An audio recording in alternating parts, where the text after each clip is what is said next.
2, 1. Blog Talk Radio.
That's right.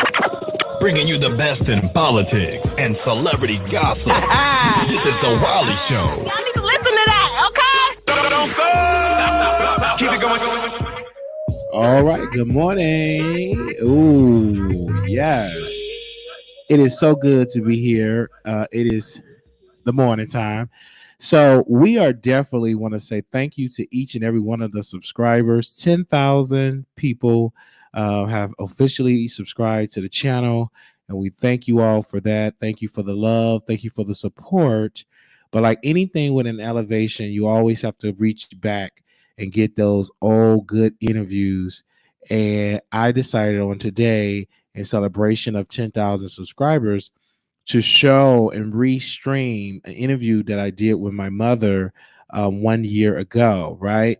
So I said, let me stream it today because of the climate of my name being mentioned. And so with so many untruths, right? And I said, why not stream the interview with Mama, right? Put Mama on the screen for us. Let me put my Mama on the screen for a second. Put Mama on the screen. Why not put Mama on the put an interview with my mother? And because I remember I interviewed Mama last year back in 2019, and it was so many people. We was half of the audience that we have today. We are actually double the audience that we have this year, right? Than we have last year. So I said, let's restream the interview, talk about the interview yet again, right? So I want to say thank you to everybody in the chat. Shout out to my radio, because it was so many untruths about Brother Wiley. And I said, why do I have to sit down here and defend myself when I can just put Mama on the line and just put an interview that we have interviewed her on there? The smear campaign that brothers have decided to do. And I'm going to go on my own campaign by playing interviews that I've done with my mother, right? And I said, thank you to those people that are in the chat supporting of us. This came by hard work. So let me get Mama off the screen for a second. Love you, Mama. So we're going to definitely bring her on the screen and everything like that. Now, I don't know if R. Kelly my daddy. That was just a joke, but somebody took that serious. I don't know. I just don't know right now. I just don't know anything about that.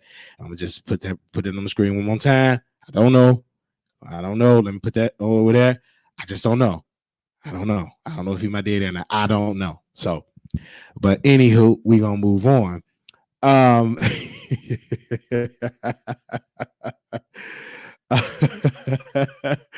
So good morning. So I'm gonna screen share this old interview, and we're gonna definitely get into it.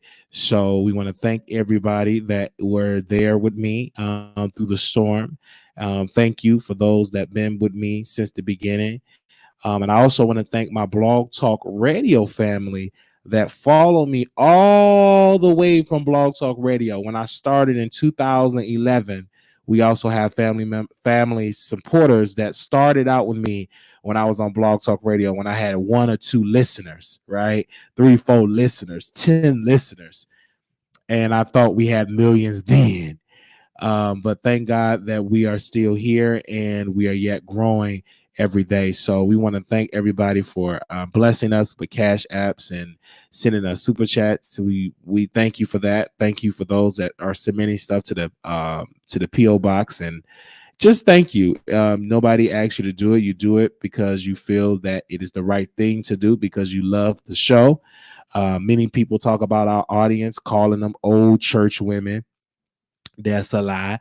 We have young women. We have seasonal women. We have young men. We have our elders. We don't just have old women over here. And last time I checked, everybody don't go to church. And I talked to her since last night. She ain't been to church in a long time. She wants somebody to take her to take her to a place, but it wasn't church. I'm gonna just say that. She want me to take her to a place, but it ain't church. I'm gonna just leave that like that. She want me to take her somewhere. I mean, she want to reach somewhere. She want me to take her, and it ain't no church. Right then. So all these women don't go to church. We have strippers. Some that are quarantined, can't really strip right now. That follow us. We also have professional women. We have waiters, waitresses, and we have essential workers. So shout out to all the healthcare workers that follow us. So we have a whole melting pot of supporters, right? So when people say, "Oh, he got them old church women," even if I do got old church women, they the one that's gonna give and be supportive. Amen. Because Tyler Perry, Spike Lee said the same thing about Tyler Perry. Yeah, Tyler Perry, he made all that money. The people show up in them church buses. That's jealousy. See, when you show your true colors when people grow, then you go out to the audience. What they got to do with it? Oh, and they so dumb. That's what they said over yonder. I heard that yesterday. I said, my audience not dumb. They're very intelligent, smart people. Very intelligent and smart. They be in my ear talking about, Wiley, brother Wiley, you can't do that, brother. Don't let them get you out of character, brother. You can't take no flight and meet up with nobody. Don't do that, brother. And we got some praying folks that don't play no games over here, right? And don't promote my mess. They here to be entertained, right? And they will tell me when I've done wrong. If I go too far, I will get an email, a call, sometimes a FaceTime, and let me know if I went too far, right? And we got sense. But it's just funny to me when people say you got old church women. Then they say y'all broke. Mama Williams said all that. He said y'all broke. Then they said y'all don't give me nothing but $10. I twerk for 10, and y'all don't give hundreds. They just counter that. I'm just like, for the people that say they don't watch our show, they shows in there watching. He said he twerked, but he ain't twerking for no hundreds. He twerking for tens. And then he said, "Oh, church women." What? They said y'all broke. Let me just say that again. What they say. I didn't say it. They said y'all broke. And they said it with emphasis. Broke. It's just somehow you can just say broke. Broke. When you put that emphasis up there, whether it's 10 or $1, whatever it is, amen, thank you for giving, right? Because, and that to let you know people be watching, because they be trying to address the audience. And then I'm not being messy this morning, but Armon Wiggins say, yeah, over there with Wiley, there ain't nothing but the Armon Wiggins rejects. Repeat that again. Yeah, over there with Wiley, he ain't got nothing but the Armon Wiggins rejects. That's what Mr. Wiggins said. He said, my audience ain't nothing but the Armon Wiggins rejects. I just listened to him. Sitting there just talking with folks that he used to diss. And I listen to when people talk, and I'm like, I don't mind you insulting me and talk about me, but when you try to talk about the audience that are supportive of me, that's a problem, brother. No one talk about your audience, that they have nothing to do with it because they're not content creators. But just to say that they are Armon Wiggins rejects, I know that's a lie, and it is what it is. So, without further ado, I'm going to stream that. I want to say thank you to everybody that are here for coming over to the show. But again, I will say this: I don't like it when someone is verbally abusive to their so-called friend. Right? If you want your friend to be your friend, I don't think you should cuss him out and call him a B and you a man. I question your manhood when you allow a man to call you a B, dumb B, shut up, don't mention that name, and you do exactly what he say. You shut up and you don't mention my name. Something wrong with that. Because if you a man, you big and bold, and you talk like that, and you can't correct your friend, you ain't no real man. You ain't nothing, man. Please, maybe I need to use some authority and rebuke you and tell you to sit down somewhere.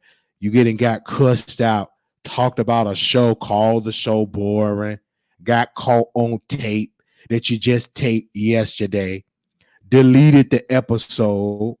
Give me a second. We talk this to open up, just to get the folks coming. This is about opening up thing. You got caught. You said the show was boring. Talked about that man. Said his show was boring. Said the man talked too much. And Mama Wiggins had to go to the beef sector. He literally had to end his show. Couldn't even start his show to go to the beef sector to answer what he had said. They supposed to have been on a campaign focusing on the series, but they had to do a detour because Arnmon Wiggins was intoxicated. And he said the show was boring. And he called his friend that is working on the series the B word and told him to, quote, shut up. So now they have to do immediately damage control of what is going on. Immediately, he was summoned to do damage control. So they had to temporarily not talk about the series, and they had to answer of what Arnmon Wiggins had to say with his words. So temporarily, they couldn't talk about the series because Arnmon Wiggins called that brother panel boring. So, and he said it with authority. And of course, he got up on the brother's show and act like he didn't know what he was saying. Oh, what did I say? When you are intoxicated, you ain't gonna hardly remember what you say about folks. See, that's why I tell folks, be careful drinking alcohol when you do lives, because when you spew out things, you got to come back and backpedal and clean up stuff that you said. And I've been there with folks that are intoxicated. I've been around that, and they will tell you the truth, because it's a saying where they say a drunk man never tell no tales. They really tell you how they really feel when they get that liquor. Some people call it liquor courage. And before he deleted the live, we were able to take what we needed from that live, right? And of course, when I listened to it, I said clearly, when you drink, sometimes you don't think clearly. You're not sober-minded, because there's no way you can claim to be sober-minded when you are intoxicated and you start saying all this toxic stuff, and then you start doing a toxic thing to your friend and dissing your friend and their use of that type of behavior. So I saw it clearly on that night, and even on yesterday, I saw it clearly. And what it is to be said, I think that if we are friends, if I'm friends with you, you friends with me, I think as my friend, you should put some respect on my name. You shouldn't tell me, oh, you can't mention Millie name around me. Don't you mention my radio name as an example. Don't you mention my radio, Millie. Don't mention her name. She's the, don't mention her name. Or don't mention Wiley. How my name can be mentioned, and it's my series. You doing a series about my likeness and my name. You doing something about me. So your friend, which is the creator and executive producer, he want to promote the series, but you shoot him down, call him a B word. You see what I'm saying? right then and there, some should click in that friend head that you are being used and you are not being taken serious, not even by your friend, right? And I've never seen it on that type of on a public platform to get dogged out, get dogged out publicly and humiliated publicly by your friend. And it was no need for a campaign because his words is a campaign within himself. I love how you put logic to every story you talk about. And so when he dissed the friend, he had to go to a sector that he labeled the Section A sector of YouTube. So he had to go to that same sector that he said Section A of YouTube. And he went to that same sector that he didn't diss to clear up his name. And because the older man that was battling and got catfish out the closet, he said that Brother Wiley is dangerous. Well, Brother Wiley was dangerous. Why was Brother Wiley invited on your platform multiple times? It gave you clicks and views. Where was the danger when you called me and said, come on my platform, brother? Where was the danger when you said, hit that link, brother? Sit down somewhere, you liar. You just sitting there and you are a hypocrite. Because if I'm so dangerous, why did you hit that link? If I'm so dangerous, Mr. Arnmon Wiggins, what made you call into the show? Sit down somewhere, hypocrite. Because you're not keeping that same energy. And he came on the Wiley Show because Millie came on the Wiley Show. And he was upset. So he want to come on the Wiley Show. And then he want to act like, I don't mention that person's name. Liar. Shut up. I got you on tape that you're mentioning my name. You didn't mention it 2 days ago. Sit down somewhere. You can't claim that when you mention on a radio just because you don't talk about it on your YouTube channel and try to clean it up when it's easily when you've been screen recorded saying my name. Because when people say that, I want to know. I got to research and to make sure that you keeping up, not saying Brother Wiley's name, not mentioning Brother Wiley at all. No videos about him. Went on there, you did it, sir. So don't act like you innocent because you're not innocent. Because if you were innocent, you wouldn't even pay that series no mind. You right there in the mess. And you think Brother Wiley ain't going to sit and respond. You must be highly mistaken. You must think that I'm your friend that you called the B word. You must really think I'm your boyfriend that you ordered to chop up lemons in a corner. You must really think I'm women that you can just call monkeys and they just sit and take it. I'm not any of them. I'm Wiley and I have my own mind and I will speak. So if you don't like it, get on your live and hit the link and invite your friend and let him talk about Wiley, because Brother Wiley is giving that friend the highest views, not your name. He can't put your name in the title and get some views. They coming to see Wiley. What do Wiley have to say? I jumped in the chat. He had more live viewers than he ever had. And I didn't even jump on the live. I just commented in there. Just had my presence. He was excited. Hit the link. Hit the link. He's here. He's here. Oh my gosh. He's here. He was excited because the VIP is in here. The man that I made videos about is here.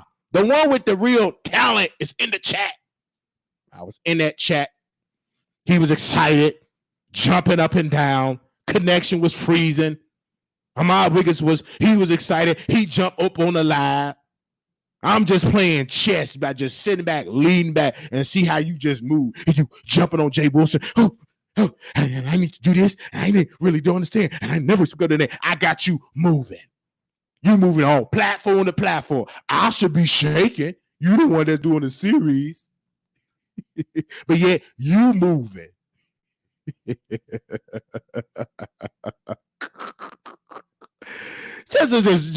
just saying. I go anywhere I want to go. I'm just everywhere. And then here you will move. You want to move. All right. Well, let's see. You all right. So, Brianna from the beef sector posted and broke the story on how Armon Wiggins talked about his friend Panel and how he cussed at his friend and dissed his friend. And Brianna Pettyville, which is a blogger in the beef sector, broke the story. And she forced Armon Wiggins out of the basement. And he jumped on a brother live that got catfish out the closet. And he jumped up on that live. And then Armon Wiggins was on the show. He was bored. He was out of place. He did not want to be there. He was forced to come there because we applied pressure. So once they mentioned Wiley's name, he didn't know what to say. Once they, of course, they mentioned Tracy's name, he didn't know what to do. So it was sad to see how he looked out of place because he thought that the beef sector would have turned against Brother Wiley, but he didn't know the seeds that have been planted with relationship. I go way back with them folks. Years. We dragged each other. It's just like a family that we have over there. And he wasn't prepared. The friend didn't even know the type of relationships and backing that I had over until he got dragged. Then, of course, one of the panel members from Armon Wiggins' best friend panel went on the live and tried to confront Brianna, and Brianna cussed him out. I never seen a man get dragged like that, and I saw it with my own eyes. And that particular man that got dragged really don't have that energy on the panel. So when he went on Brianna's live, she dragged him so he started yelling, showing another personality that you never seen. And they said that is the personality that he should bring to the bottoms panel, right? And he don't bring it. So it is what it is. Then Brother Armon Wiggins had to deal with a blogger that head looked like that, turned to the side. And he was so upset because he was offended at Brother Armon Wiggins. And Armon Wiggins called him out and said, I know you don't like me. He was offended at what that brother said about the show. And he couldn't get it away. And he already said to the leader, that brother that with the neck turned to, that was offended by what Armon Wiggins said about the bottoms panel, he already know my leader on the panel is weak.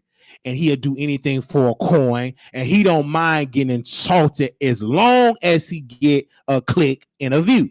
So he have already said that on the record, and it was just more and more confirmed when he brought Armon Wiggins on the panel because he didn't even challenge. He excused his behavior because he said he was drunk. He excused Armon Wiggins' behavior because he was drunk. Well, I would say on the Wiley Show, we do not drink. Only thing that we do drink is water. And every once in a while, you might see us with a Monster drink. We do not smoke. We just drink some water. And every once in a while, you might see us with a Monster drink. A Monster energy drink. So we will play that interview, but we opening up with that. And I had to get that off my chest. And it is what it is. So my last point that I want to make, and I say this humbly, I say this with all due respect, the Wiley Show is what I call being consistent, and we do content. What I don't like is when people try to not put respect on the Wiley Show name. And I have to work as hard to make sure the respect is there because you have to demand respect. Some people ain't gonna respect till you demand it, right? I didn't like it where they don't put respect on Millie's name and they want to say her name and they don't want to say Mob Radio. Put respect, give credit where credit is due. Put some respect on these people's name, or don't try to mention us because you can't get mad when Brother Wiley respond when you yet going on a campaign and you think I'm not going to respond just because you didn't start it a campaign. You think Brother Wiley ain't going to say nothing. You must be highly drunk. You must be intoxicated. You really, really must need to get detox. Because if you think I'm not going to respond, you must be out your mind. Because I will respond.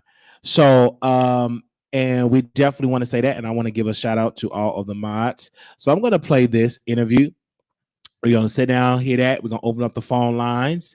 And we're going to do what we got to do. Some people seen this interview. Some people did not see this interview. And I doing it for the people. I don't care how many times I'm going to play it. I play it and play it and play it because it needs to be played. So let me screen share that. That was a good introduction. That was a good introduction. I might say so myself. And if you don't know what show you're listening to, let me make sure I put the intro again. Exclusive. That's right. Bringing you the best in politics and celebrity gossip. This is the Wiley Show. Y'all need to listen to that, okay? Don't stop. Keep it going.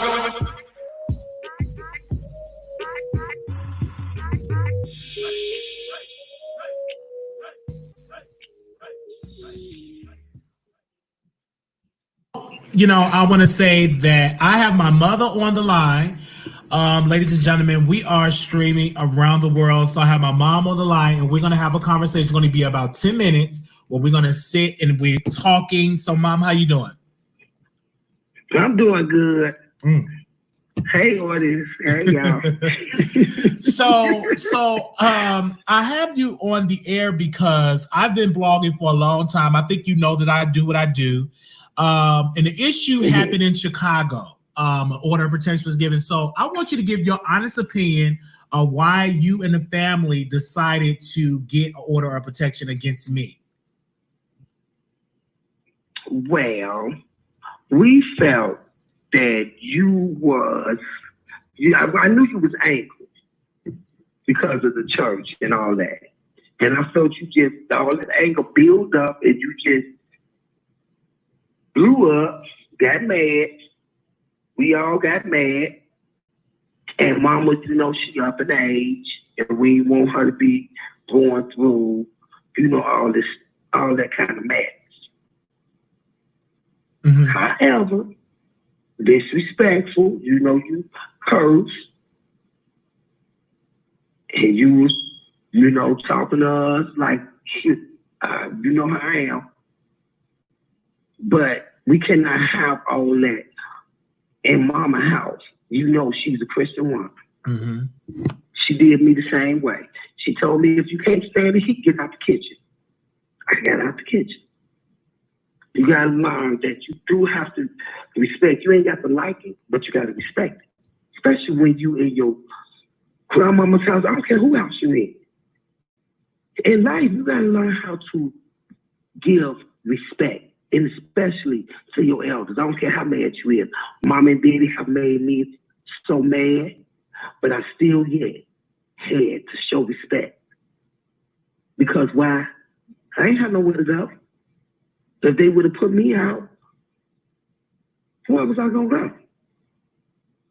If you don't want to abide by the rules, yeah, you gotta go.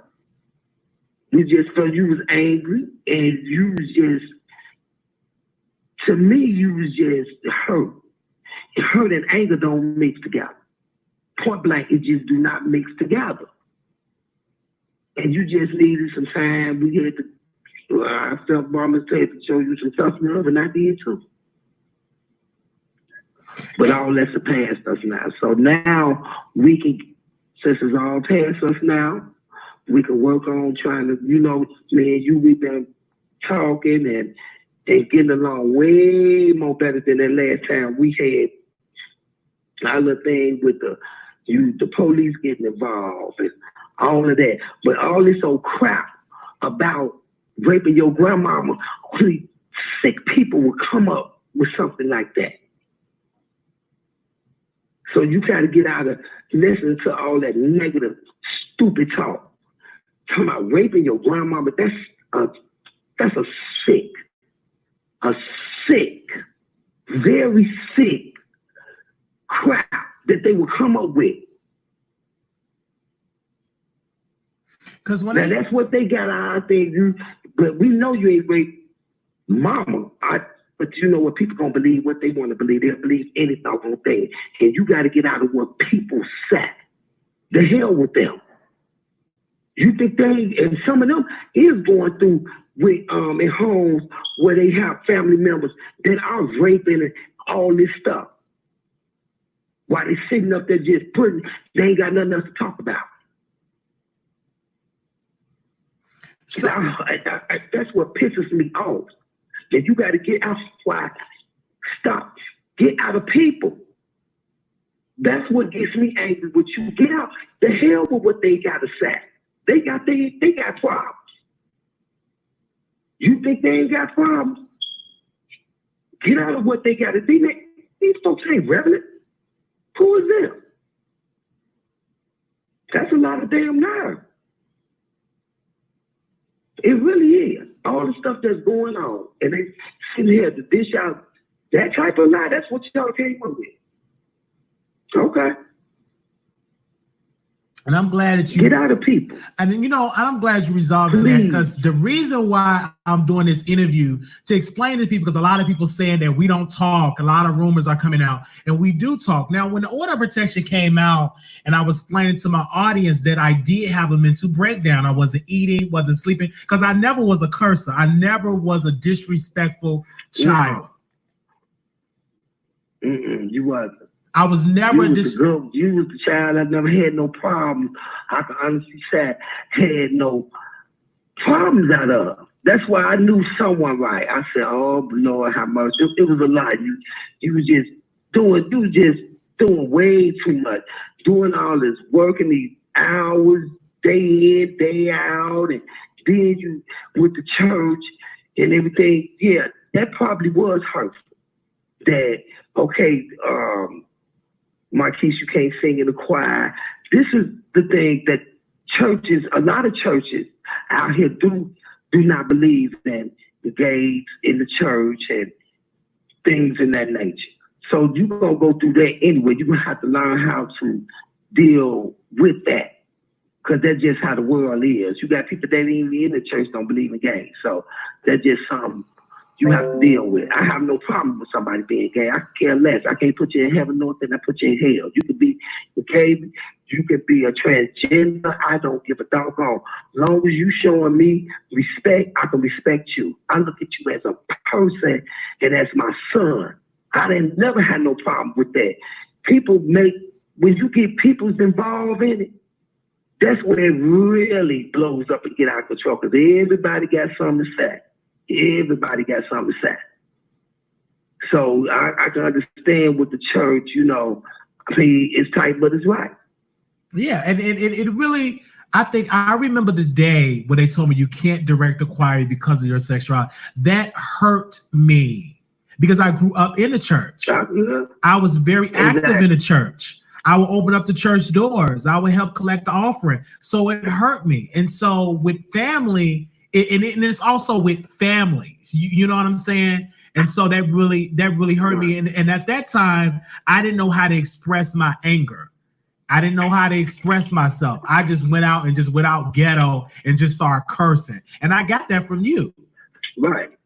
I got that I had got that from you, because I was like, okay, this is what my mama do. I'll say this is what I grew up in. And so that's what I did. And so I would like to publicly apologize, to them for cussing in my grandmother's home. But I never was disrespectful towards her. I was being disrespectful to certain members in the church. And since she's a part of that church for decades, she don't like that. And she, you know what I'm saying? She's from the old school. And so I can't change how my grandmother thinks. You know, I can't change that. And that's something I have to learn once I move to Texas. Yeah, well, I ain't gonna lie. When I get real mad, somebody make me mad, I'm gonna go off. You take me there, I'm gonna go with you. And I'm gonna come as hard as I can. But the one thing I would not do, and shall not, and would never do, never did. I done got, you know how they preached in the church. You know how you cannot have babies. You know you have to be married. You can't be living and shacking with nobody. Yeah, they preached at us. It's just hard. But you can't never change God's word. That's man's well, okay, same-sex marriage. But that don't mean it's right with God.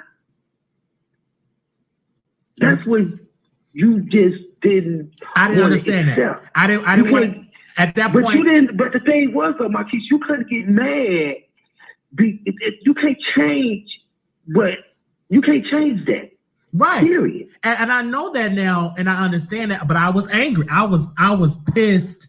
I was just pissed, and I didn't. You know, I wasn't sleeping, and I was stressed. And you talked about me working all those hours. I worked a lot of hours. I was working 120 hours per pay period, and that wasn't good either. That wasn't good either.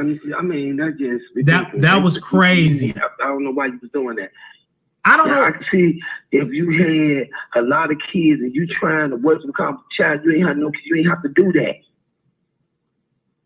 I definitely was doing like that. I said, you just, I don't know, the way you handled it, you didn't have to go that route. Yes.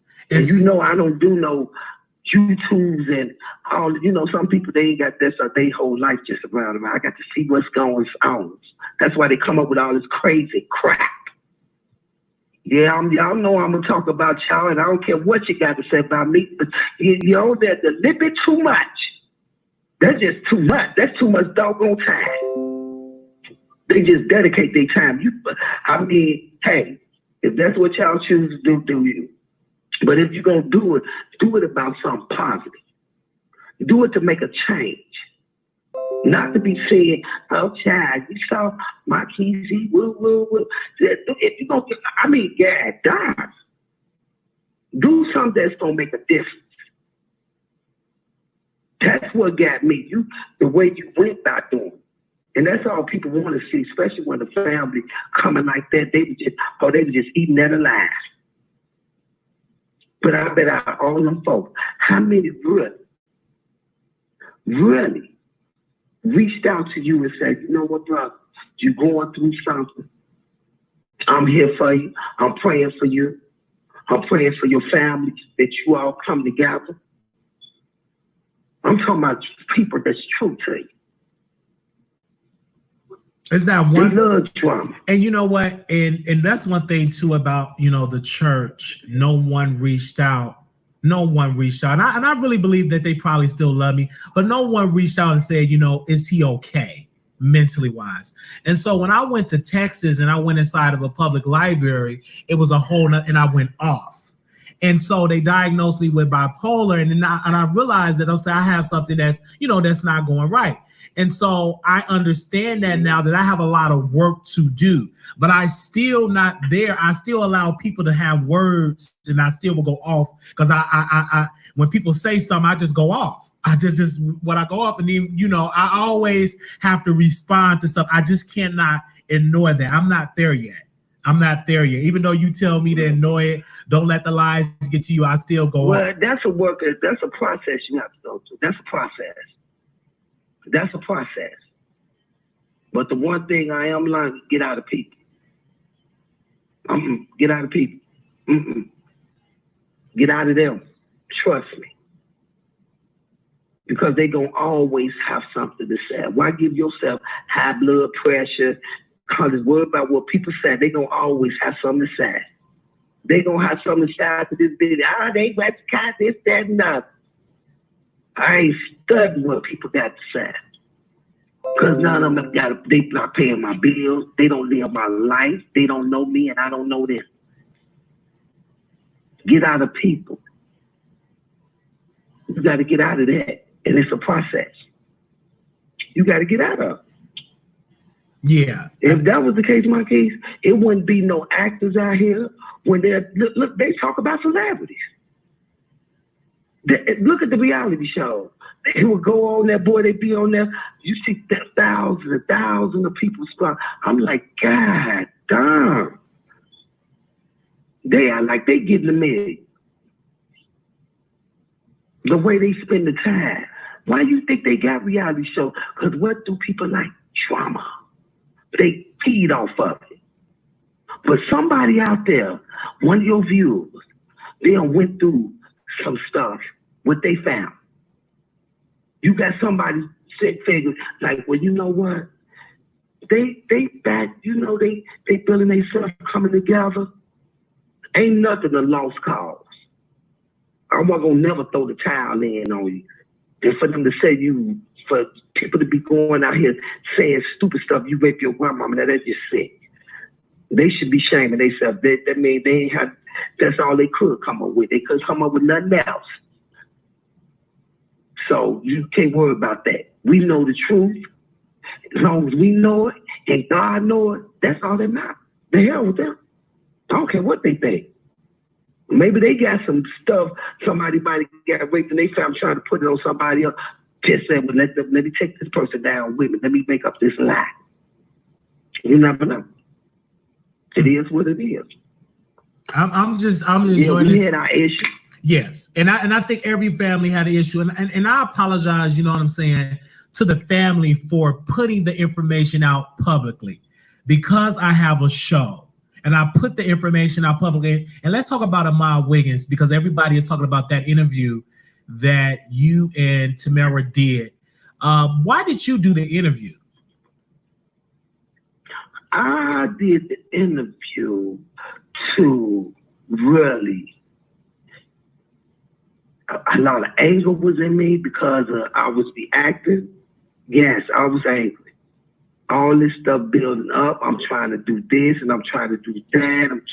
And I just like, everything just started piling up. But I felt that Armon Wiggins, I thought that I would make some type of difference and somebody would, they would look and be like, well, this is a mother that her son is going through some whatever is going on.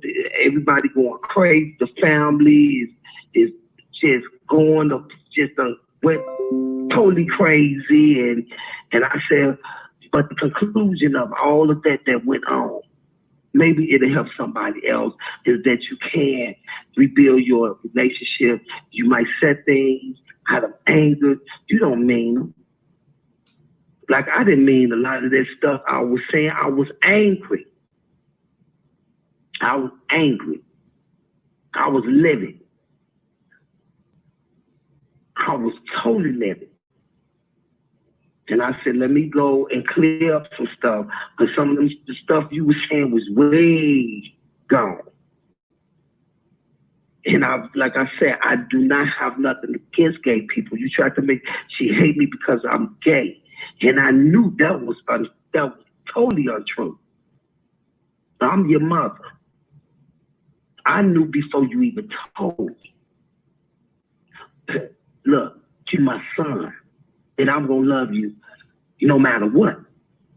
I don't care nothing about you being gay. If that's what you choose to do, that's your life, that's your decision. I'm not that kind of person. A person gay, oh, I don't want to be around them. No, I'm not like that. That's what I went on the Mama Wiggins show to let the world know.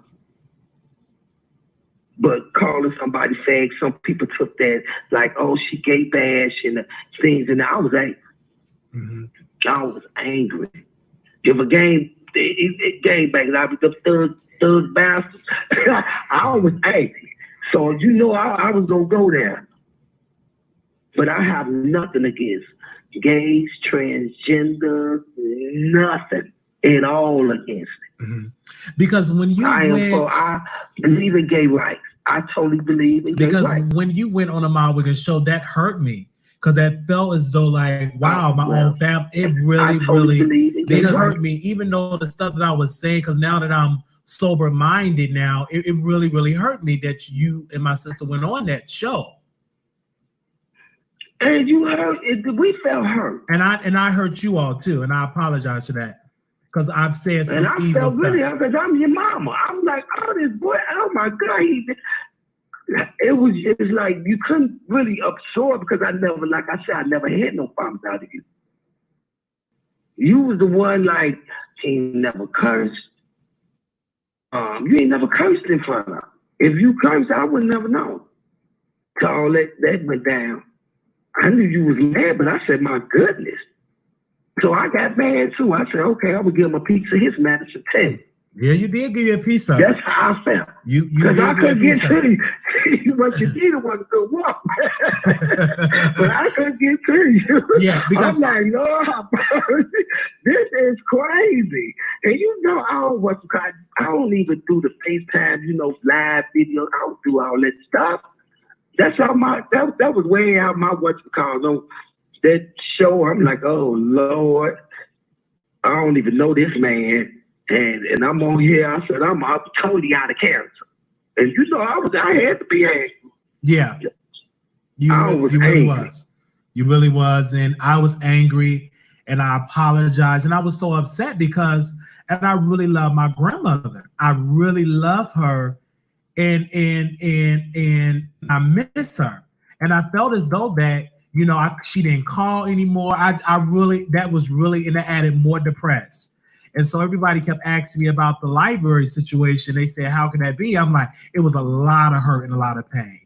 And I just did not know how to use anger in a creative way. And so one day I woke up and I went to that library and I did that damage and it hit the news.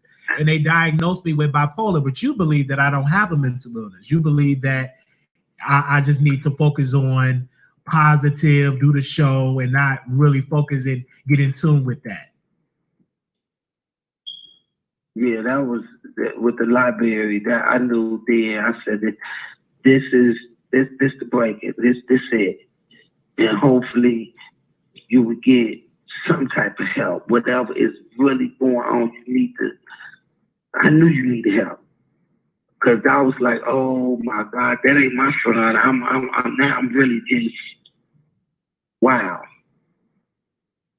But you just have to, you have to get out of people. I'm telling you, it will keep you depressed. Mm-hmm. Everybody is not for, it's gonna be a lot of them that ain't for you. Some are probably like, I wish they was cuss. I might have hung up the phone, probably like, ain't no drama.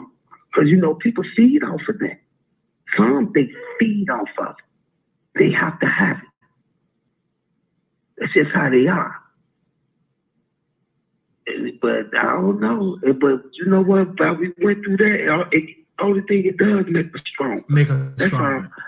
And I appreciate, even though the criticism that I gave to you as a mother, as I'm living now, I understand life happened. Nobody's perfect. And I just wanted you to be this perfect mother. You understand, just this perfect, just to be, and in life is not like that.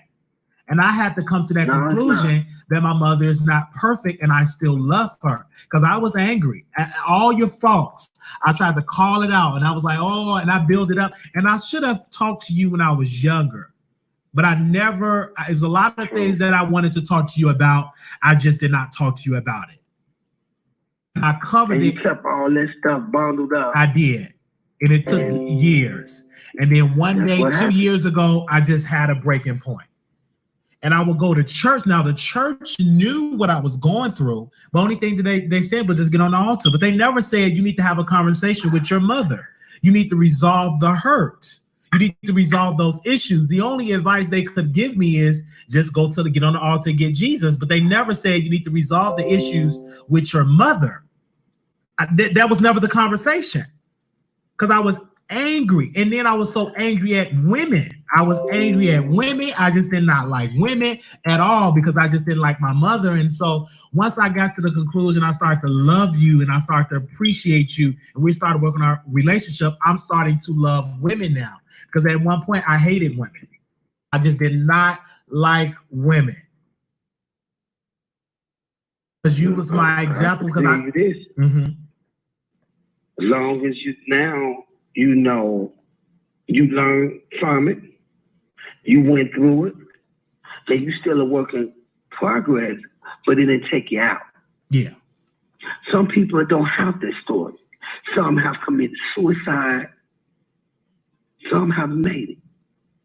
And you probably got somebody on this show probably thinking about killing themselves because of depression. They keep the stuff so bundled in. And it don't have to be like that. It's help out here. But you got to want it. It is help out here. It's people that you can talk to. The church, you felt that they didn't tell you this or that or the other. There's other resources out here. It's a lot of resources out here. There's people out here that could really help you. And there's people that have been through what you've been through. Really, that you done been through. Yeah. But a lot of time, if you listening to you when you on these shows, you're gonna have negative. You're gonna have a whole lot of negative, and you might have a few positives. That's how they are. That's how the world is. If I went by what people said, I've been rolled up, I will be in the grave. I can't worry about what people said. Because at the end of the day, they ain't got no calling on my life. Who is them? If they so concerned about me, and if you get all that, I wish you'd come and help me pay a bill or something. Or go to work for me. I ain't got to work no more. I could retire. And this is what I'm doing this show is to become a millionaire, to retire you. Because I'm learning that now, and people are donating, they're helping me out, and it is really an appreciative of that. Yeah. And so they're helping me, but you're the one that gave me the advice, and you say, you know what, you need to do your show, you need to stay focused, and stop worrying about people. And but you got to understand, Marquise, if that's like I told you to do, but it's not gonna always be great. It's not gonna be perfect. You're gonna have to. Some people gonna criticize, and you got to be able to take some things. You got to be able to take it. That's just like if you working on the job. You got on the job, it's always somebody gonna work your nerve, but you know you still gotta have that job. You gotta learn how to take some things. That's what really makes that just make you even stronger and stronger. You gotta learn how to take some things, and that's what comes along with it. It's not the thing about you. You can't let it take it so personal that it's starting to affect your ability to even think, your ability to even focus, your ability to even be able to say, you know what, that's their opinion. It's okay. You're entitled to your opinion. You got to be able to know what comes along with doing it in this type of industry that you're in. You got to learn how to deal with it. And you're not going to always, they're going to say some things that you be like, oh my God. You really do. And that's wisdom right there. So the people is just in the chat, they're saying they love your voice, they love your wisdom. But when you were younger, do you when you were younger, did you know everything? Did you say, oh yeah, I know everything when you were younger, when you were my age? Oh Lord, no. No. Mm-hmm. Because first of all, I always was the type when I was younger, okay, I learned the hard way. Because I didn't listen that time. I was that type, I got to learn stuff the hard way. And I did. So you got to learn that every time, that's the part of growing up. That's what maturity. And when you get older, you be like, you know what? Wow, look what I went through. Look, I didn't listen. I went through that. I got through it. I'm just thankful that God allowed me to get through it. That comes when you get older. You're gonna look back and be like, wow, man, I went through that, man. And what you learn from it, and then you could pass it down to others. You might have a child. Hey, you might become a father.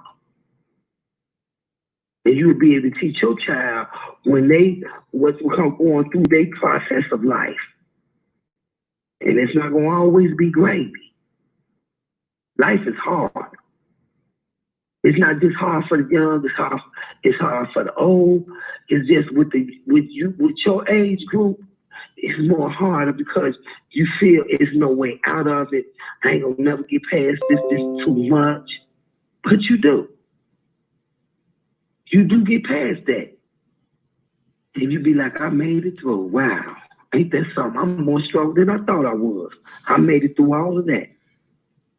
And that's when maturity set in.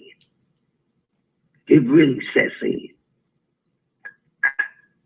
Now that's what you need. That's what I said to you too. Long as it's something that's positive, because that was a mess. That was a hot mess for us to be sitting here and being able to talk and to share with your audience. Oh yeah, that was major. A hot mess. That's major. Yeah. That's major. Mm-hmm. Mm-hmm. That is, and it's helping somebody. Because some people don't ever they die. They ain't dissolved nothing. People that died and went on and took their stuff to their grave. Didn't dissolve nothing. And that's our breakthrough, because we dissolve our issues that went on back then and look where we at today. And what can you say about that? Nothing you can say. You can just thank God for that, because we went through a lot, and I think our issues played out publicly, and I own that, because I shouldn't have put it out there. But I'm glad that we're working on that. I'm glad that we're talking. I'm right. Loving the family. Do you think that the family love me and appreciate me? Yeah, I believe they love you. They do love you. They were just angry. That's all we gonna see, because we come from a Christian family. Yeah. Forgiveness. Mm-hmm. Forgiveness. Mm-hmm. Forgiveness is strong. Now we're gonna see, especially when you got that kind of belief in God, can you forgive? And we're gonna leave it at that. All right.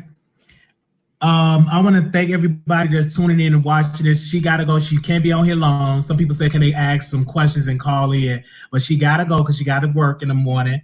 I want to thank everybody. She have work in the morning, so she can't be able, but we'll do a part 2 and bring on, and so the listeners can call in. Somebody asked for the Cash App. You can just post it in the comments, moderators, because the Cash App is Marquise Wiley 28. Anything else that you want to share? Because reason why I brought you on is because of the rumor with the grandmother situation. But now I think like this was our breakthrough. Because I think once you heard that, what was going through your mind once I showed you those videos of those people putting out those lies?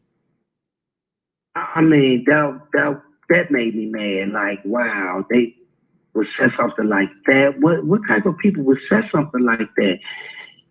I mean, why would they even come in their head to say something like that? But that's just like I said, that's how some people are. You're gonna have to deal with that. That's what comes along in this, with the industry you're doing, in this industry, with this show that you got going, that comes along with it. That comes along with it. They're gonna come up with the sickest stuff. I went down if they said with it, him and his mama going together. They come up with some stuff.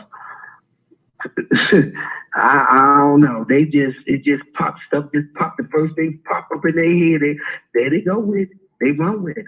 So it is what it is. So how is Chicago? Because I keep telling my people that I want to move back to Chicago. Now I called you and said I want to move back home, want to come back to Chicago, and you told me that Chicago is not good. Could you elaborate on that? No, it's not. Chicago is it's just totally out of control. The police can't do nothing. You can't go on to catch the public transportation. You can't walk down the street without something happening. It's terrible. We have it's just terrible. And if you check out the crime chaser, Marty Johnson, his page, you see what's going on. It's out of control. They're killing babies. They just don't care. These folks, these heartless people, it just lost it. You can't even get on the highway, on the expressway and be safe.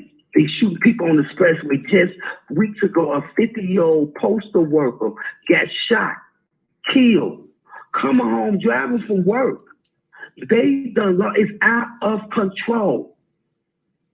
It is out of control. And anybody from the Chi, from Illinois can see, they hear, you see it on the news. It's just in our communities, it's terrible. It's terrible. And if you got a chance and you somewhere, it can start a fresh start, I said take it. Because it's a lot of people are moving from here. They are moving from Chicago. It's that terrible. We're in a war zone. It's a war zone. It's all in the suburbs. It's terrible out there. It's in the city. It's just terrible. It's bad. I don't think nobody got no solution for that one. The crime rate is ridiculous. It's redundant. But if you're doing good where you at, and why would you want to leave all that to come back to this hellhole? Because it's a hellhole. They done lost. They done lost. I just don't understand. They done lost. Well, thank you so much, Ma, for coming on the show and for clearing things up. Anything else you would like to share? No, but good night, and hope everybody have a prosperous day tomorrow, and be safe, and God bless. All right, Mom. Thank you. I will call you tomorrow. Okay, love you. Mm-hmm. Love you too. So, okay, bye-bye. All right, that was my mother. Let me give her a round of applause. A round of applause. That was my mother. She came on the show. That was Mama Wiley. So anybody want to call in is more than welcome. Now we did get some super chats. So we did get some super chats, and I'm sorry I didn't get your name, Kay Summers. Thank you. This is helping a lot of others who may need to reconcile with their family. We appreciate this. Thank you so very much. The phone lines is open. Anybody want to call in? We will take some phone calls. The phone lines is open. Oh my gosh, y'all. I got like a little teary-eyed. And this was our breakthrough. It was a good, beautiful conversation. She put some rumors to rest. Boom, she put it to rest. So if y'all hear anything else, y'all know it's lies. And I appreciate what my mother said. My mother said, you got to get out of people. You got to get out of people saying stuff. You got to react. You got to get out of people. And I ain't mastered that yet. I'm going to be cool, which I ain't mastered that yet. I'm going to tell you that right now. And so you got to get out of people. So I'm going to take that, and I appreciate that. So we talked about it a lot. She admitted in an interview that make sure y'all post the call-in number if anybody want to call in. She admitted that her doing an interview with Armon, she was angry and she regretted. This was a nice, but it was also to help people. Maybe take a few days off of YouTube. Wiley Cookie here. I can't take no few days off YouTube. Baby, I'm staying on YouTube. My mama came on the show, baby. It encouraged me. Now I'm good, energized. It was really, really good. We had a beautiful conversation, and I really am happy that we talked. And she said out her mouth that we are from a Christian background, and so being from a Christian background, they're not going to be that having that, appreciative of the lifestyle. So that's a fact. So if anybody else want to call in, is more than welcome. We'll be on for about 20 more minutes. Anybody else want to call in? We're on. Block caller, you're live. Block caller. Wiley, why so? I am not taking. I am not taking. If you're not appreciate. If you're calling in block, you will not be allowed on the. My mother was on the bus, and on her way home from work. And I was like, oh my gosh, see, this is why I want this show to work for me so I can retire my mother so she don't have to worry about working anymore. I want to retire my mother. I want to retire my grandmother. I want to retire my family so they don't have to work. I would rather have sleepless nights doing this so I can retire my family. Okay. So I want to retire my family. I want to retire them. I want to retire my family. VS Wiley wants you. Yes, VS in the building. I want VS to call in.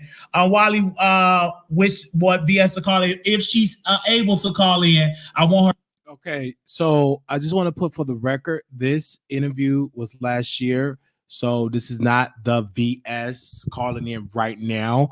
For the record, this was last year, but we're going to hear what she have to say, and we will open calls. So this is a live show. So we're playing an interview when my mother called in, right? So I want to play that piece of her. This is an old interview. This is not no new stuff. New, like she came out of hiding and calling in. Clearly you see me with the sweater. So this was an old interview. So let me put that on the screen. Okay, for the people that need to hear that.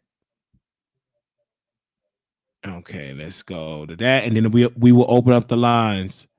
Or to call in. Hashtag family challenge. Now that was a family challenge. I want to see all these bloggers get their mothers on the line and do all this type of stuff. That was a family challenge. That was a breakthrough, and I love my mother even more. And you know what, baby? I didn't even have to go to Iyala Fix My Life. All I had to do was pick up the phone and say, hey, Ma, could you come on the show? At first, she didn't want to do it, but I'm glad she did it. I'm glad she did the show. I'm glad she came on the show. This was a great episode. This was a family breakthrough. I teared up, y'all. I teared up. I teared up. I was gonna really boo-hoo, but I was like, I can't boo-hoo. I gotta be cool in front of mama. I gotta be strong, but she got to me. My mama got to me. So we're gonna say special shout out to that. Last 40225, you on the air. 0225. Yeah, this Rico. Hold on, Rico. I'm sending my support. Oh yeah, okay, Rico. But we're gonna bring you back on because we're gonna do a show in about an hour with you. So you hold on, okay? Because we're gonna do that show. All right.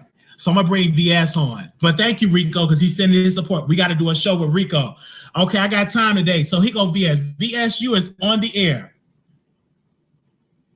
Hey, Wiley. Hey. This show was amazing. Yes, it really was. I'm so glad Mama Wiley was able to come and speak out, about the situation to give you some relief, against all the stuff that's going on. I thought it was beautiful. Mm-hmm. And I'm just glad, I really did. I'm just really glad she did that and she resolved it because I showed her the videos and I was like, she was hurt by it. She was angry, but then she told me you had to get out of people because that's business. That's what people do to try to get you off your A game. And you encouraged me too to calm down. So you gave me that motherly love too. Yeah, Wiley, you got to understand, even after this live, yes, people are going to switch the narrative. They might say that you had Joe Blow off the street calling in. Yeah. So you have to just be content with what you did, to know that your supporters enjoyed it. They believe you. They feel like everything is fine. They feel like you've been vindicated. You can't listen to the outside noise. You have to have tunnel vision at this point because there's only so much you can do. And you get to a point you got to stop trying to prove yourself to people and just do you. Yeah. So I just think you did a great job, and I'm really happy that she called in, and and that you feel better. Yes. I see you look more relieved. Yes, that was like either way it goes. The people who support you believe. Yes, you. The people who support you believe in you anyway, whether Mama Wiley came on or not. We believe in you. I thank you for that. Thank you for that. Even though you had some people say they're going on the blackout. They left the blackout and this one. So it's back to entertainment. We had a look. I was a little down, but it's back to entertainment. Yeah, that didn't last long. But even with that drama, I feel like if we continue to stay focused on what we've been doing, yes, we're gonna be just fine. And I would like to make an announcement. Everybody, Wiley has a GoFundMe. And I don't think nobody has donated yet. I think the smallest amount you could donate at one time is $5. So Wiley is. So that was that. So that was on that era. All right. And we greatly miss VS, right? Okay. For the people that know who she is. Okay. So the phone lines is open 646-716-8447. 646-716-8447. So once again, Wiley disclaimer, this was an old interview that VS was on. This was an old interview. This was like last year, an interview that we did way before any of that situation happened, right? So this was an old interview that VS was on. So we have the date and everything on there. So if you run out with a narrative, you'll be running out line. Okay. Because you know how people can get, you know, for some folks, common sense ain't too common for a lot of folks. I remember this live, Wiley. I'm so happy that you and your mom mended everything, and I'm happy to hear VS voice. Yo, she's great. You know, VS is missed. You know, that piece of it, she's greatly missed because it was very sweet, and that was the time we were like really, really cool. Okay, so the phone lines is open. Who want to call in? 646-716-8447. 646-716-8447. I was going to say something to upload obvious old content as long as she ain't doing it, and this should be okay. No, I don't have her old content. No, and she won't do anything like that. 646-716-8447. And I will tell you this. Wiley, it's great that you rewind of your mother before Mother's Day. Maybe you would get another who's mad at their mother to get up the nerves to talk to their mothers this upcoming Mother's Day, right? And then some don't even have that opportunity to even talk to their moms, and they left on bad terms. You know, so me and my mom, we're not, and you know, we're in a such better place than we was back in 2015, 2016, when she went on the Mama Wiggins show. We're in a way better place because in that era when she went on there, we were in a very dark place. And those interviews is out there. We was in a very, very dark place. We definitely was just not seeing eye to eye. It was very heated, a lot of hurt there. And the basis of it, really, I want to focus on a point. Church hurt is very important, because if you don't know how to resolve or get healing from church hurt, it can damage your mental health. And it did. I did not know how damaging it was in church about being gay, the struggle in that, and getting set down from the choir and getting your business put out over the church, and saying you can't be around this person because you're gay, and you can't be the choir director, and the words were because your spirit might leap on other members. Spirit leaps, you know. So all of those type of things, it literally damaged me. And I was a good kid. I was literally opening up the church doors, helping raise the offering, giving an offering. You know, I would direct the choir, have the keys to the church, have the alarm code. And I was 16, 17, 18, 19, you know, really young. I was the youngest person to have that much responsibility, to the point that my uncle, which was a pastor of the church, he was a janitor at Cook County Hospital for over 20 plus years. And so he lost a lot of members. A lot of people left, you know, a lot of the men left. He had literally no men. Like, you know, he had one particular man, he had crutches. So he wasn't physically able to go up the stairs and do this and all that. So Brother Wiley, I was my uncle's nephew, and he put everything in my hand. Like, he said, okay, I'm gonna give you the key, I'm gonna give you the alarm. And I remember he called my grandmother. He said, mother, let me speak to Marquis. I say, yeah, grandma. Pastor, the bishop on the phone. I said, who on the phone? Bishop, who? So I got on the phone, and he said, Brother Marquis, everything's well. Did you take care of everything? Yes. Didn't never steal any money, locked the money up, did everything that I was supposed to do. And I had a lot of responsibility, and I was responsible to open the church doors. I would go and clean up the church. I would go outside and, cut the grass. You know, I'm crippled. You know, I got mouse cerebral palsy. So sometimes the grass look like a zigzag, and, you know, a ziggity zag. Because I couldn't walk. You know, you supposed to cut the grass in a straight line. I ain't know how to cut the grass in no straight line. So it looked like a zigzag. You knew I cut the grass. because it was in a zigzag, it was wobbly wobbly, as they say. And so a lot of people ask me, where do I get my personality and charisma? I do get it from my uncle. If you watch any of his sermons or ever visit the church, and you definitely can visit True Church of Holiness, is in Chicago on 5735 South Indiana, 60637. If you ever visit that church and ever hear my pastor, my uncle, you will literally say, "Yeah, that reminds me of Wiley." I get a lot of that from Wiley, and people say, "Wiley, why are you up?" Because my uncle, Bishop Melvin Cartwright, will call you, "Brother Marquis." Yes, Bishop. Well, what you doing? I'm not, Bishop. I'm getting a little sleep. Well, I'm out. You want to come with me and take care of some business? Well, Bishop, I'm getting a look kind of sleepy. Don't worry about that sleep. Yeah, get on up. Take a shower. I'm on my way. I got to do something for the church. And when he say that, get ready because you about to work. So, all right. So he like, he'll blow the horn. Got to get in the van, and we would just do church business. He would take me here to get church equipment. We had to put the equipment. We go to the guitar center, get mics and amps and stuff. Then Bishop Cartwright, he want to set it up at the church.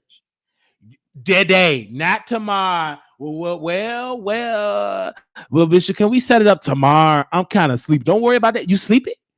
Oh, so you sleepy? You tired? You too young to be tired, Bishop. Young folks get tired. Don't worry about that. I'm 50-something years old. I ain't that tired. I ain't tired, and you tired. You 20-something. I think I was 18, so I was 20. You a young man, man. Please get on over here and fix that. Get that equipment. And then don't get no attitude. Don't you get no attitude. Look at you getting attitude. Just look at him. Look at him get attitude. I'm like, what?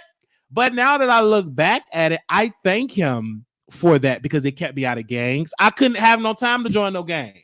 I was in Chicago Military Academy, leave there, go home, do my homework, take a shower, grandma cook me some food. I got to leave the house, take the train and the bus to get to the church, to open it up because choir rehearsals at 6:45. So I had to leave, literally, take the train, take the bus. And if I didn't have bus fare, I would have to walk from my grandmother's house to 57 Indiana to go to church. I would literally walk to open up the church doors because we had a member that lived up the street at a handy. He's disabled, so he lived in one of those apartments that house disability, people with disabilities. So he would walk with crutches down to the church, and me and him would be there. Of course, I got to make sure I vacuum the church, make sure it smelled good, make sure that, and also I had to direct the choir. I had to direct the choir. Let me get Lord. How can I say this, Lord? Word in my mouth, baby. You had to deal with attitudes. They didn't like that they had a young man directing the choir. Everybody that was directing was older church folk, and they were stuck in their way. Brother Mikey, we gonna sing it. We gonna do a true church song. We don't want to do that type of song you want. We want to do it the true church way. I try to get new style because they would do old song. I wanted something new. We ain't gonna do no song like that. Not like that. No, Brother Mikey, I don't like that. That ain't the true church way. I said, what does that mean? The true church way? A song is a song. Let me go to the phone lines. 2441, call you on air. 2441 850. Hello. Oh, that's me. Hey, I'm sorry. I didn't know my own phone number. I'm so sorry. Hey, this is Shy.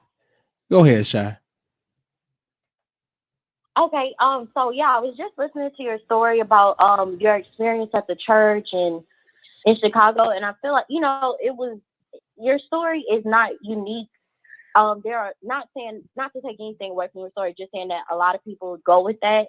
And just to speak on, let's see, because I grew up in the church. I was raised Kojic and I was raised AME. So I definitely understand how religion and people get caught up in tradition, and they do all of these different kinds of things, especially I'll use the AME church as an example. So I grew up, 850, I'm from Florida, the 11th Episcopal District. So different things like that. And I want to say that a lot of the things that we hold close as traditions, or that people hold close in traditions, is not the way of God. So I know a lot of the ladies or a lot of the people in the comments were saying different things like, oh, you know, the way that you think is bigoted, blah, blah, blah, whatever. When we are believers in Christ, we have to make a decision. It's either we want to live and serve Christ, or we want to, you know, do things the way of the world. The way of doing things a biblical way and doing things a godly way is not necessarily a churchy way or a traditional way or a religious way. Those are not the same thing. The pictures that we paint of God is not who he is. When we have, just like how I said, I grew up AME and Kojic, each of these things are, denominations are people who got a snapshot of God and they seen him in a certain way, and they decided that they wanted to, you know, set up these traditions in order to like kind of keep up with that. It's just like in the Bible, in the book of Exodus. I'm not trying to like dump it at you, you know, or anything like that. But in the book of Exodus, Hebrew people, they did like different rituals and different things. Let me pull up the scripture. I don't know how much time I have, not to like try to preach at y'all or anything, but basically what I'm saying is that. Well, I get what you're saying. You're talking about tradition. You're talking about man-made tradition versus believing Christian principle, following Christ. Some of us have our own church tradition, right? This is the church bylaws, but is it according to the holy book? Is it according to what Jesus wants us to do, right? Even Jesus battled with that when he came on the scene. They didn't like that Jesus was healing on the Sabbath, you know, on the Sabbath day. Oh, you can't heal on that day because it was against their tradition. You understand? So, and their customs, you know, and that still exists to this day, right? So I just think like the church should be careful with traditions, because sometimes your tradition and your doctrine don't line up with God.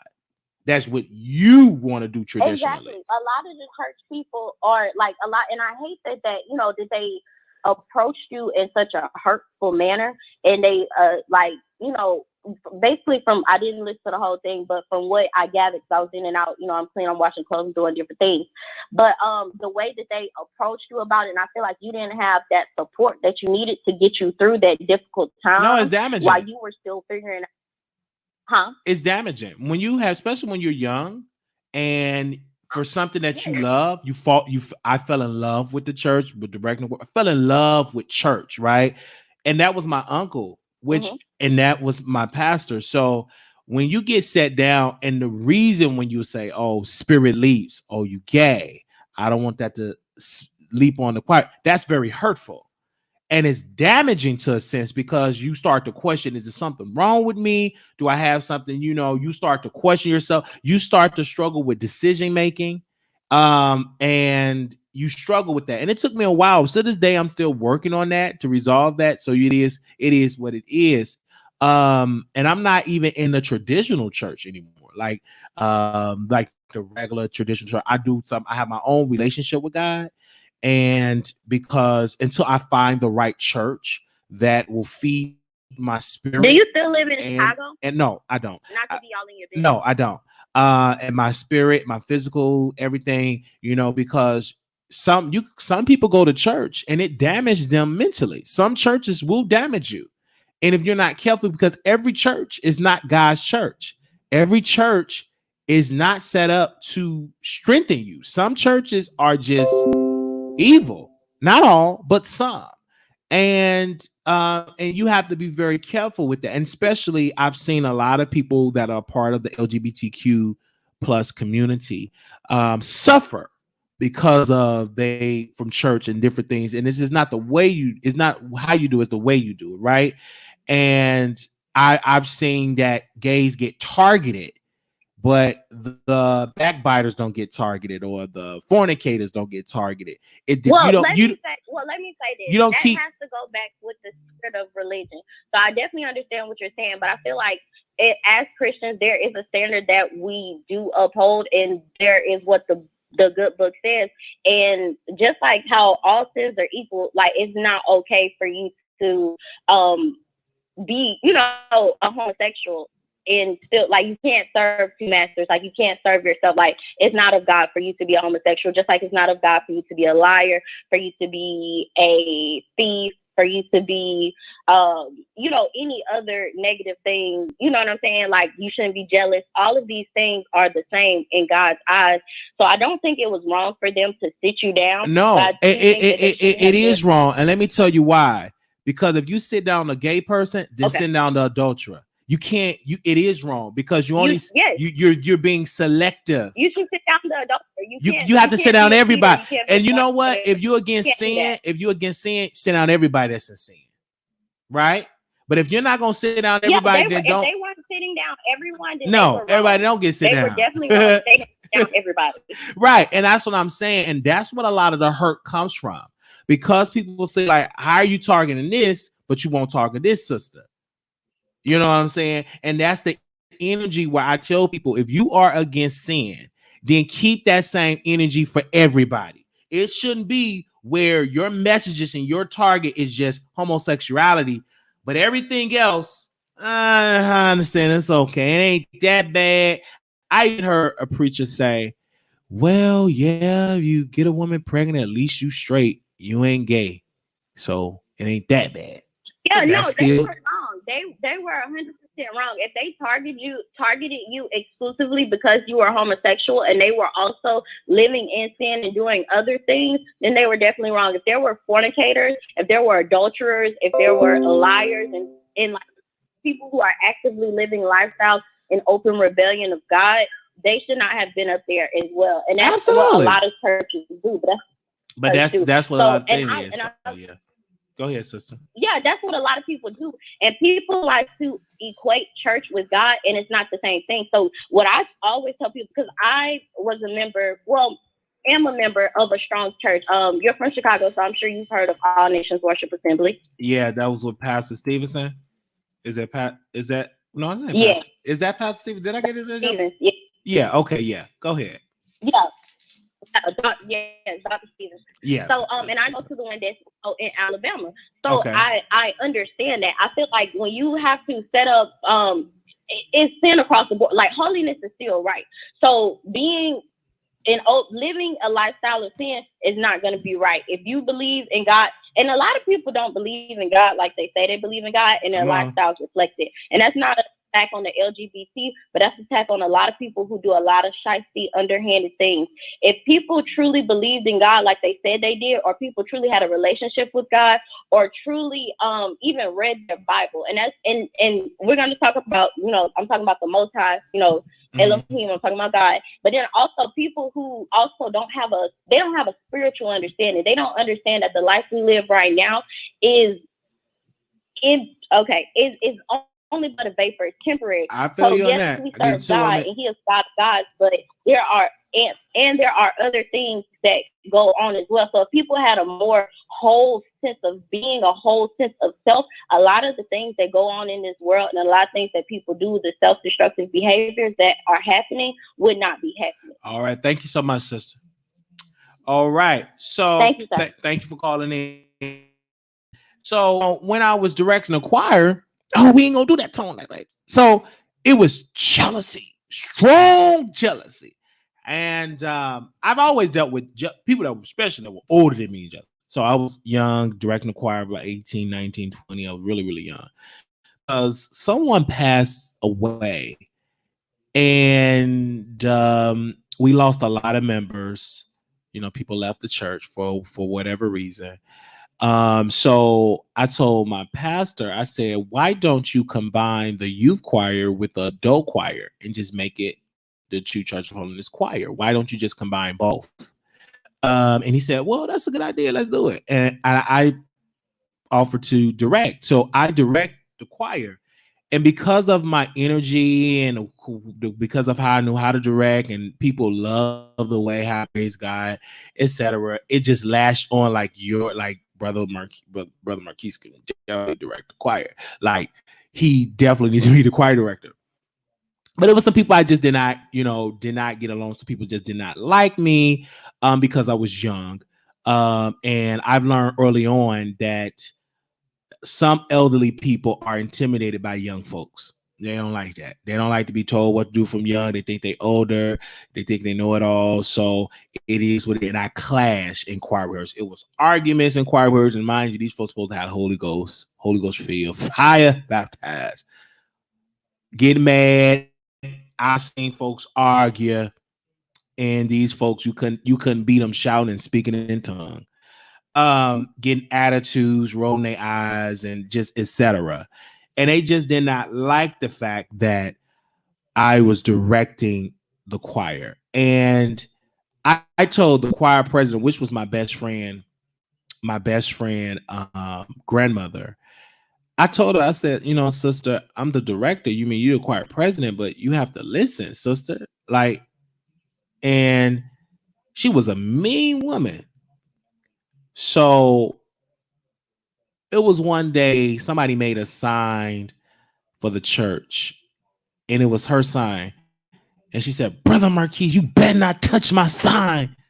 Really mean. I went home and I cried because she hurt my feelings. And the way how she said it with so many malicious, like mean, like very mean.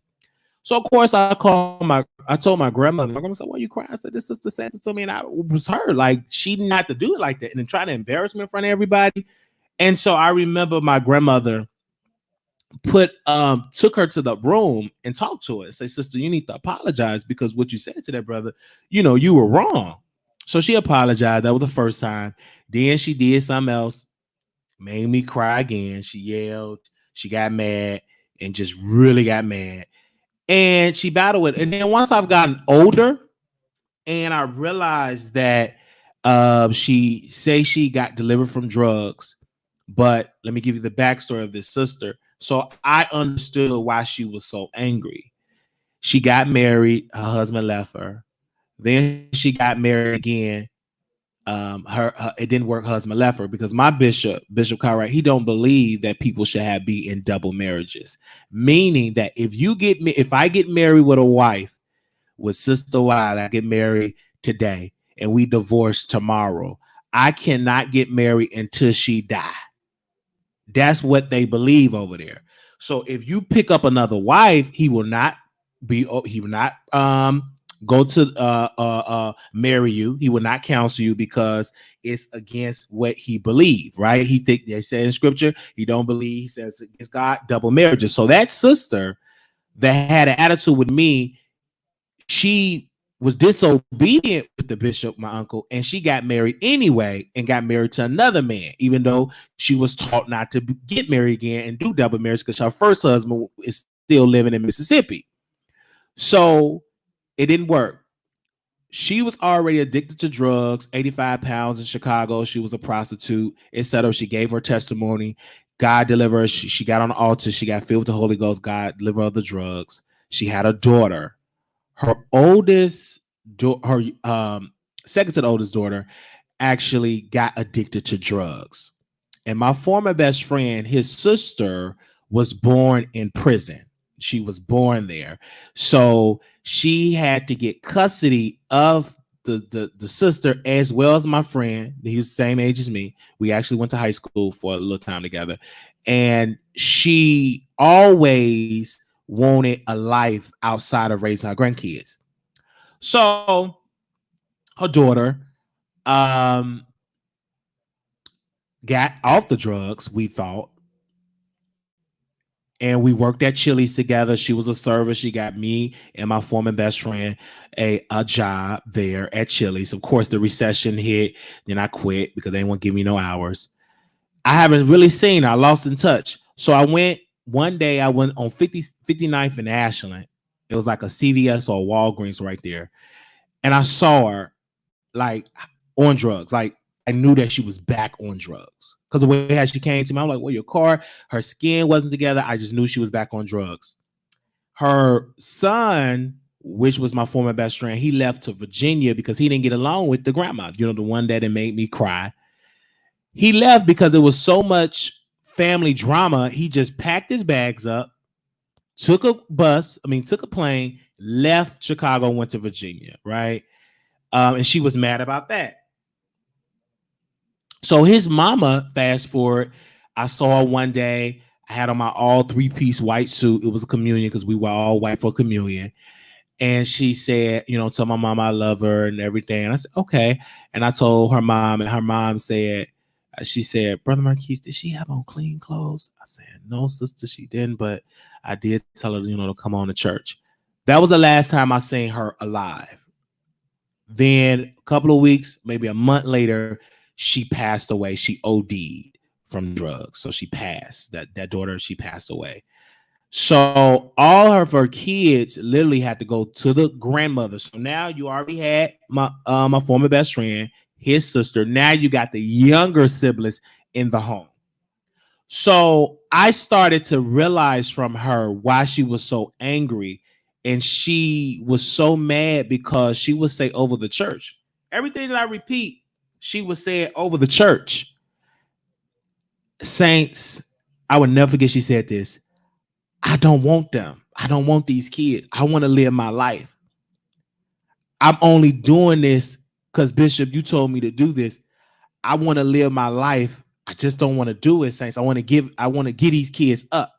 I just don't want it. So she kept saying that.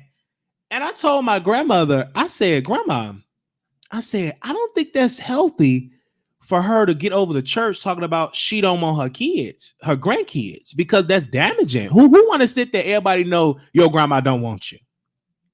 So when she started saying that to her grandkids, start saying that, literally they started to get wild. First of all, they lost their mom at a young age. They weren't even teenage. Like my friend, he was a teenager when he lost. He was grown. We were adults, but the rest of them, they weren't even teenage. They were still up. One had autism. It was just bad. They were suffering. When I tell you, it just went left. The daughter went wild. She started getting in the schoolhouse in the basement with other kids. Then other sisters started getting it. It just went wild. On top of wow. They resisted it. One ran away. It was like such a battle. And the lady, she had a nasty attitude. People knew to walk around eggshells around her. She just had a nasty attitude. But I understood that she was under a lot of pressure. She did not want what she had, right? And all that happened.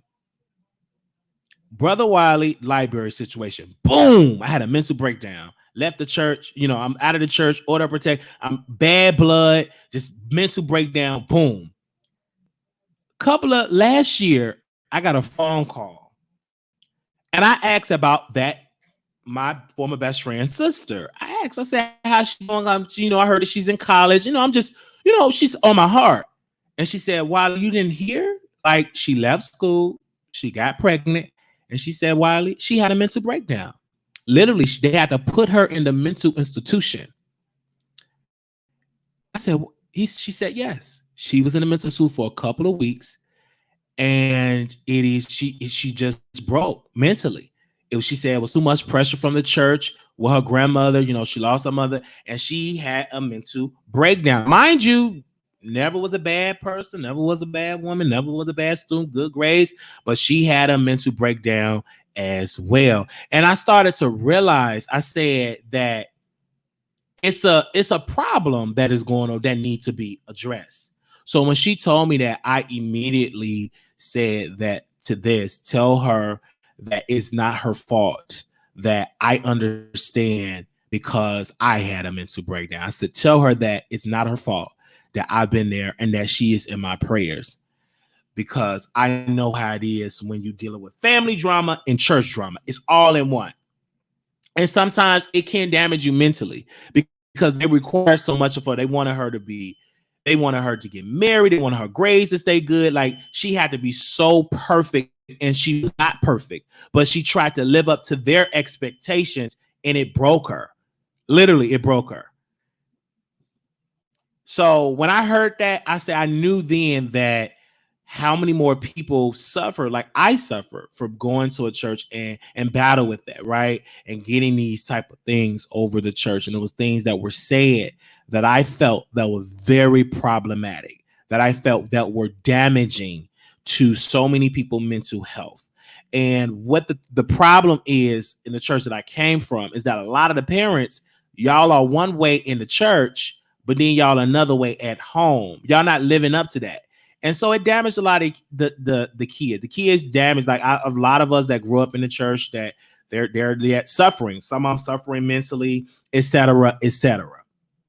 But this is the point that I want to make for me, and I had to tell that story that went on, that I know how to deal with like the jealous folks, because I've dealt with that constantly in the church. It was so bad with jealousy. It was a brother in the church, and it was a brother in the church that was on the down low, and he thought I was gonna out him. He didn't get along with me. People knew that he was on the down low because at that point they just knew that I was gay. So I got a phone call from somebody in my family, and they was like, hey Marquise, brother, he was a deacon then, that he up north in Boys Town. And so of course I told my bishop, I tell him everything at that moment. Baby, I didn't keep nothing from him. I told him, I said, yes, he's in Boys. They say he's in Boys Town, everything like that. And me and him, from that day, he started having bad blood. So we had Men's Day. We were in the basement. We had fried chicken from Eat and Run. We get in the place together to serve the saints. He was so mad at me. He wanted to pick up a knife and he wanted to stab me. He couldn't stand my guts. He didn't show up to church. He sent the bishop a nasty message about me, a text message. The bishop, my uncle, came to me and said, did you and brother so-and-so did something? I said, Bishop, he ain't my type. No, he ain't my type. The answer is no, because I'm not understanding is why he hate you so much. I said he hate me because he need to come out of the closet and he think I'm out him. He just need to, he struggled with himself. He just need to come on out of that closet. Got that deep voice and all that type of, and he just need to come out of the closet. And I didn't know how damaged it was, because me and my former best friend, we went to, and Boys Town is a gay neighborhood. When I say Boys Town, that's a gay neighborhood. Boys Town where all the gays, when you can get some.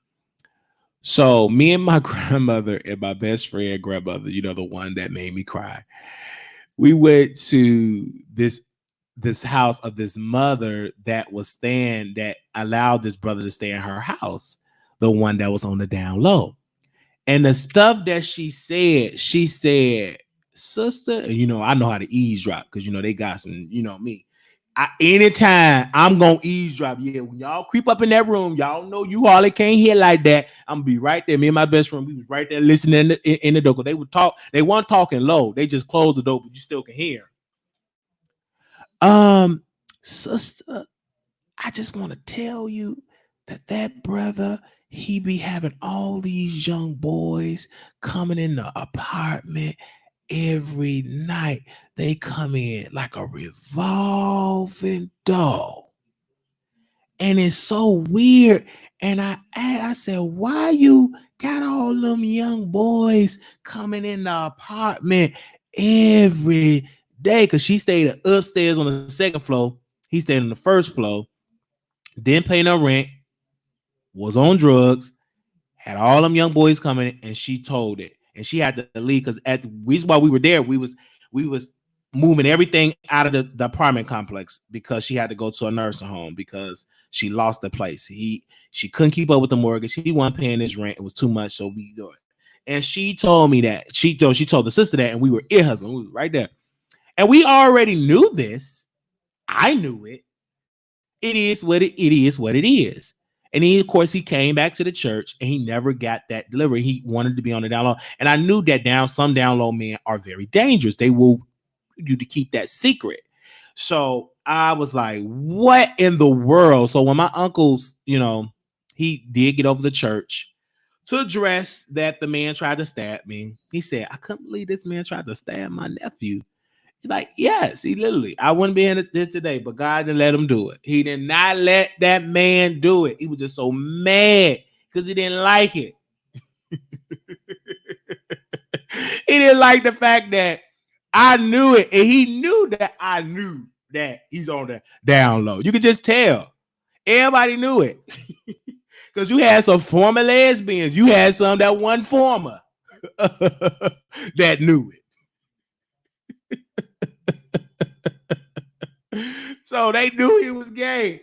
Everybody knew it. Especially when the bishop be preaching against homosexuality. He'd be the first one. Yeah, amen. Preach, preacher, preach. And we just look at him. Sit down. You ain't got nothing.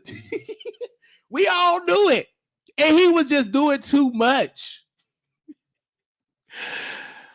And it wasn't just gay men. Let me get into the lesbian. That's why I'll be like, lesbians, y'all, and the women in church, like they can keep covered. But this one woman, right? No man, I love her. And she was a former crack addict. I think a heroin crackhead. I think she did the crack bowl. Whatever she did, it deteriorated her teeth. She didn't have any teeth, right? She was negative.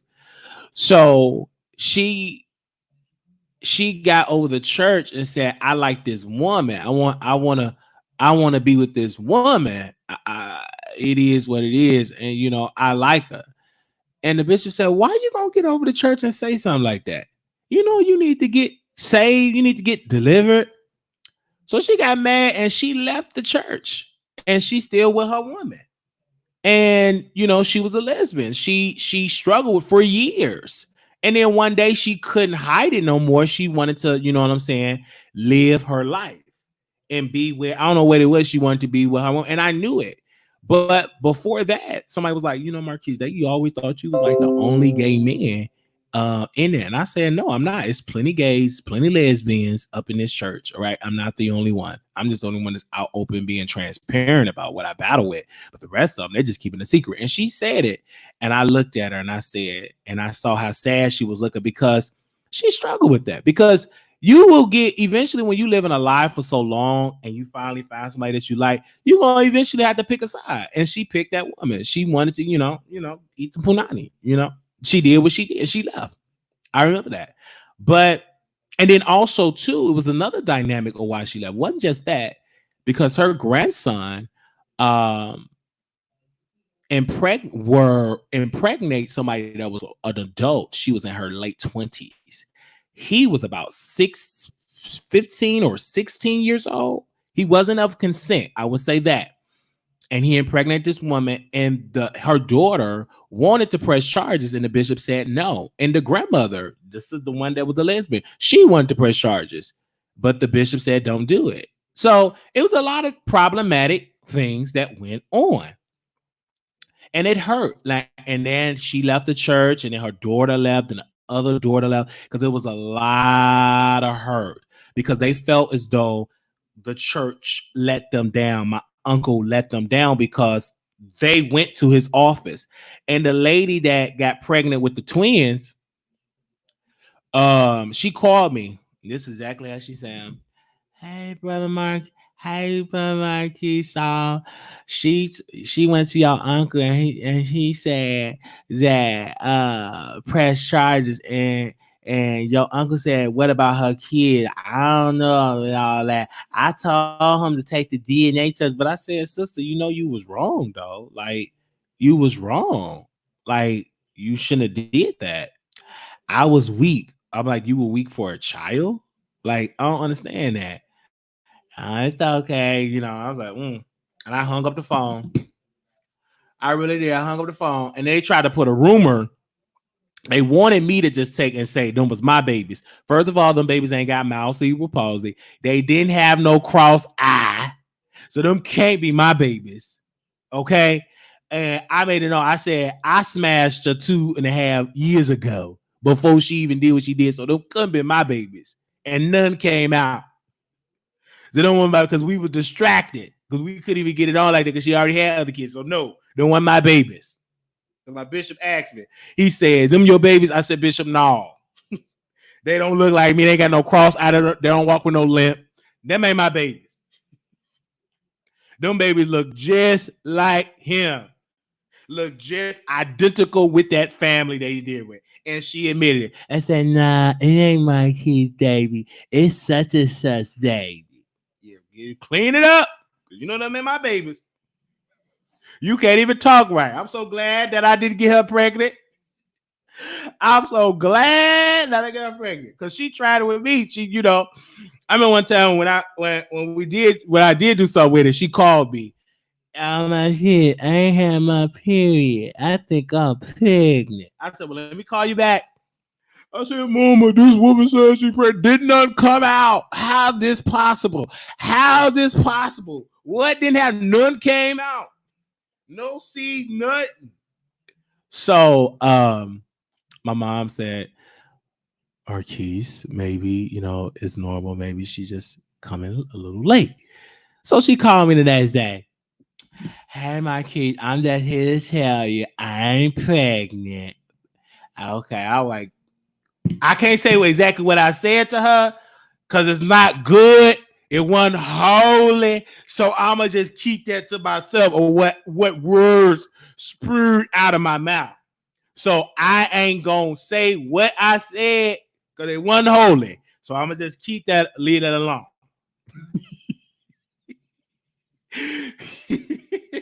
But it wasn't holy.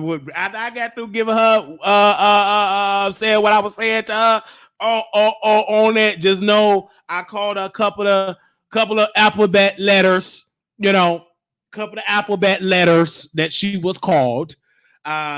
Yes, you know, I called her a couple of alphabet letters. Yes. I'm not gonna say what I called her, but I did call her some names because she literally had me crying because I wasn't ready to raise no children. I wasn't ready. I wasn't ready. I didn't even know what I liked. I didn't know if at that time I didn't even know if I wanted to be a top or a bottom. I didn't even know how to enema. I didn't even know how to put on a condom. I didn't know any of those things. I was still finding out my true identity. I was still finding out who I was. So she called me and we talk or whatever and stuff like that. But you know, it is what, and I never dealt with her like that again. And then she called me like this. I wish those kids were yours. I know you would be a good father. Because everybody, she had one, none. The one was a teenager, you know, a kid. Did she, you know, let that boy did that? He couldn't do it. He couldn't get no. He wasn't old enough to get no job. Then the other guy, he didn't do nothing with it. He literally slapped her auntie at the church. No, in the house, slapped the auntie.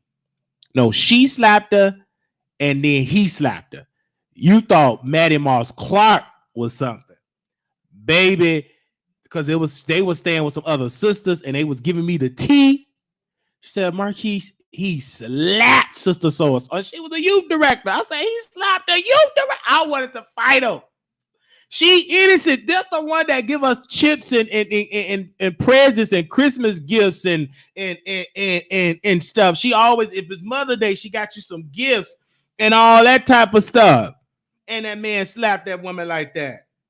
Slapped her. I said, I wanted to fight him. I said, what? He slapped her like that. It just didn't make no sense. You know, peen would make you do some foolish stuff. That woman, she was so weak to the peen, and the man got in her head, you know, to lead the auntie. I leave, and the auntie wanted her to stay in church and, you know, punched and slapped, and it was just so sad. They bust out the windows at the car, I think in front of the church. They bust our windows out. I remember that. They bust our windows out. So it was like, it was crazy. It was, baby. Y'all talking about messy, baby. If I got it, it's from the church, baby. I got some mess. Yeah, bust the window right outside the church. Bust the windows.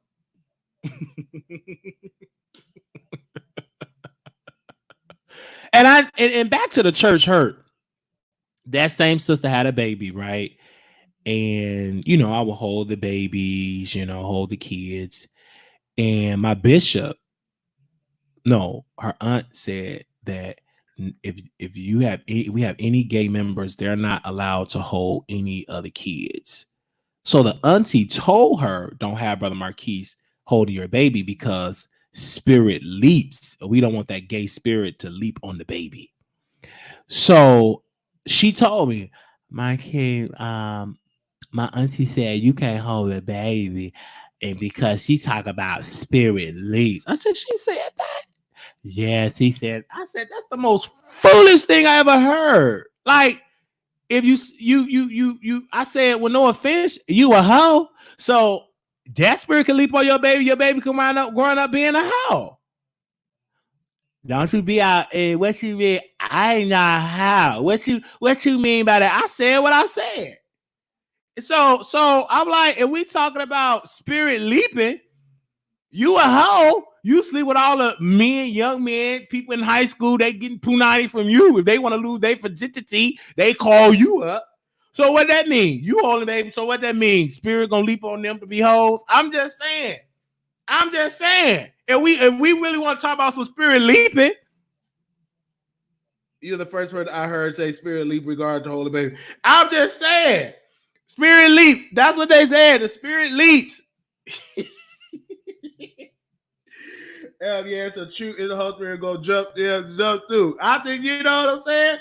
She sounded like the $90 boy from bar. Like that's how she talked. Cause she talked. She had a little tad bit. She was a little touch.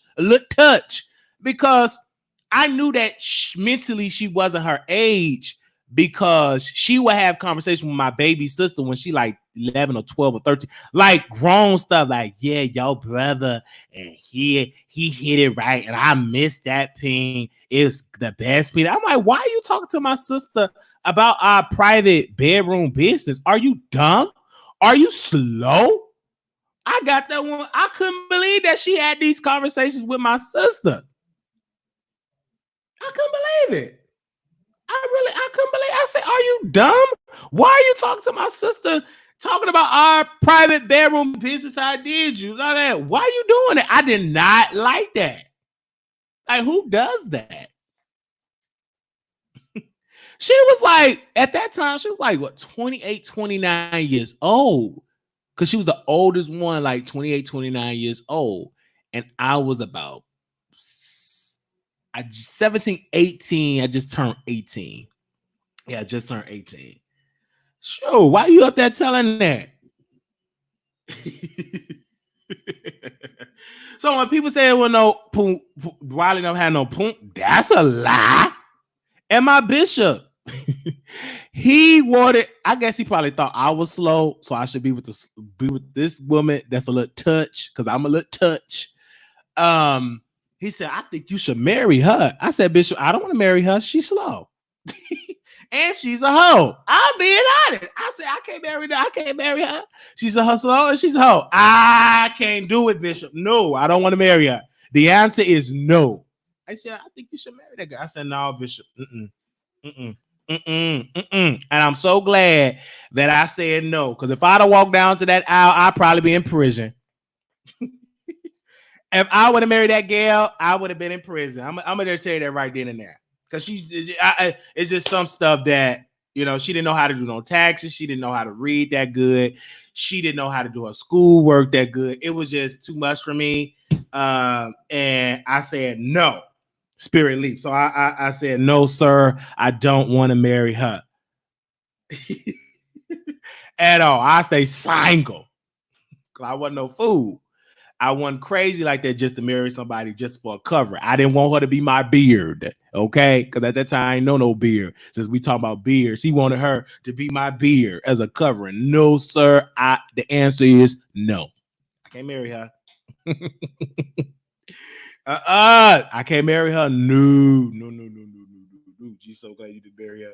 It wanted to be. I'm so glad I didn't marry her. And I'm like, I wasn't ready for no marriage. I wasn't ready.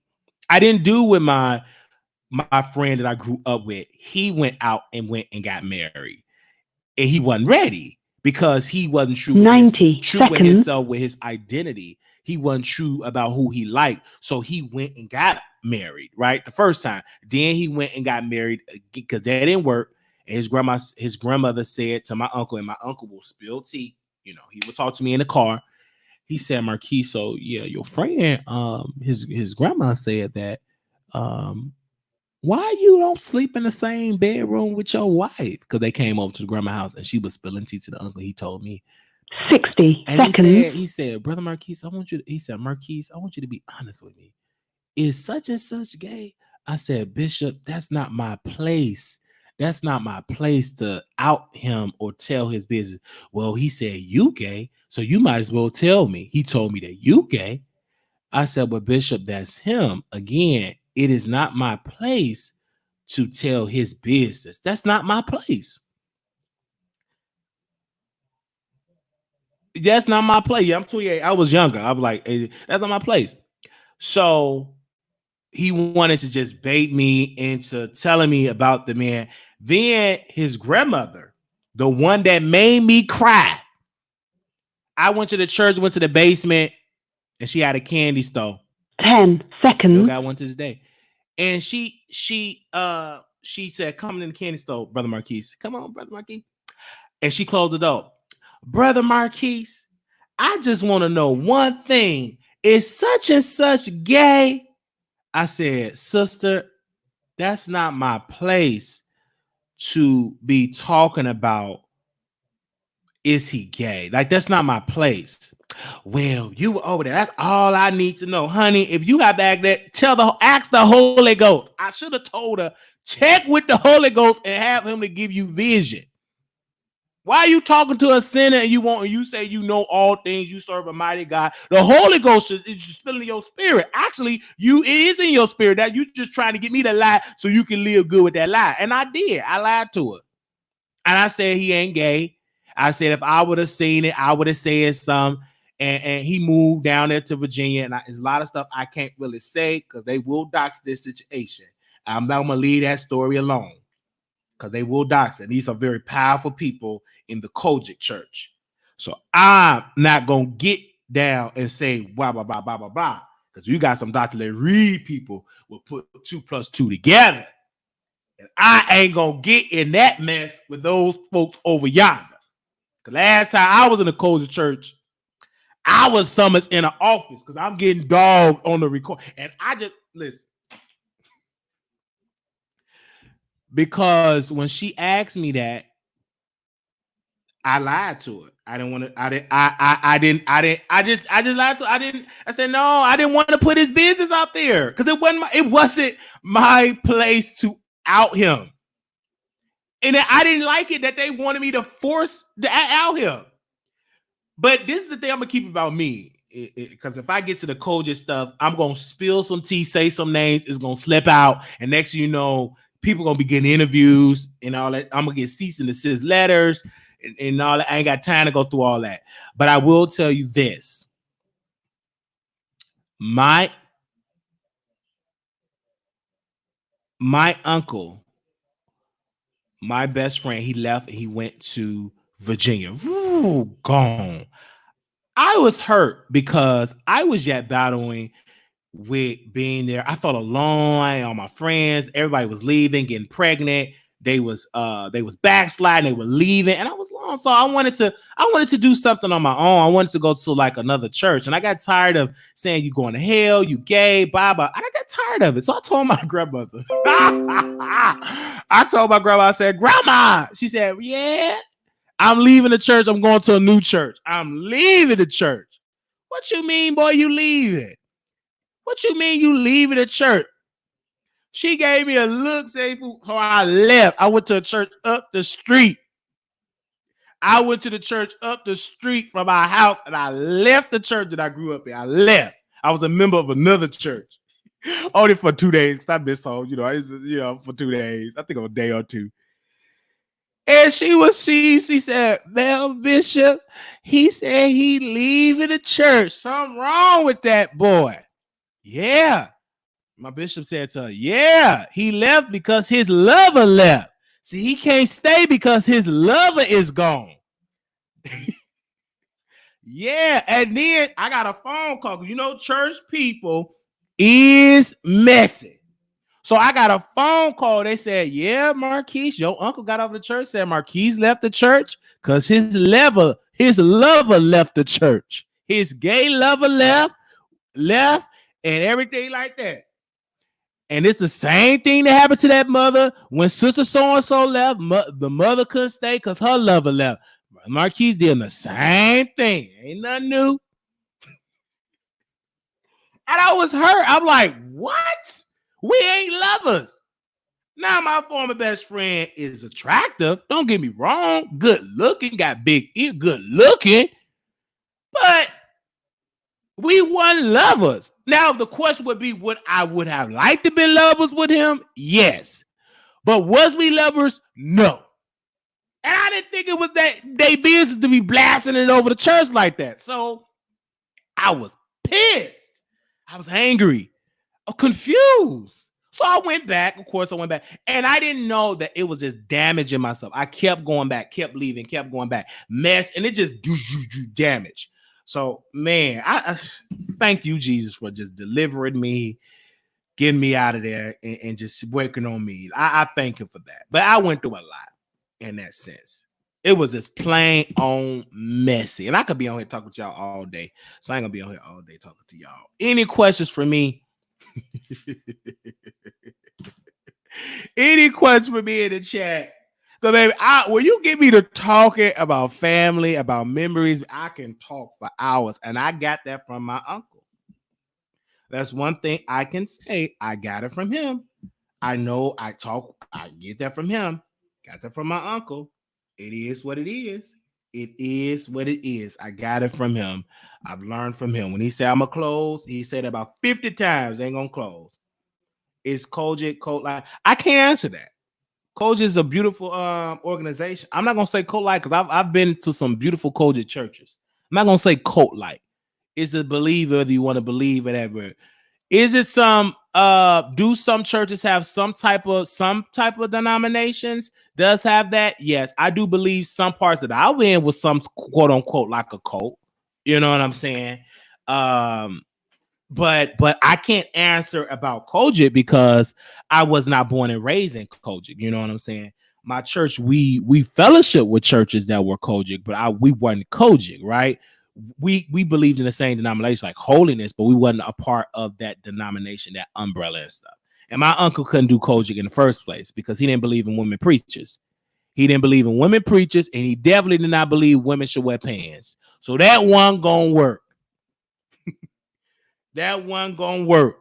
Women preachers and women pants, he didn't believe in. And the third major thing he didn't believe in and he preached against was double marriages. Them top three is not welcome. That the Kojic church, they welcome that in the Kojic church. You can't go in the Kojic church preaching against double marriages, women preachers, and women wearing pants. Some Kojic church still believe in that, but the other part, baby, you get something.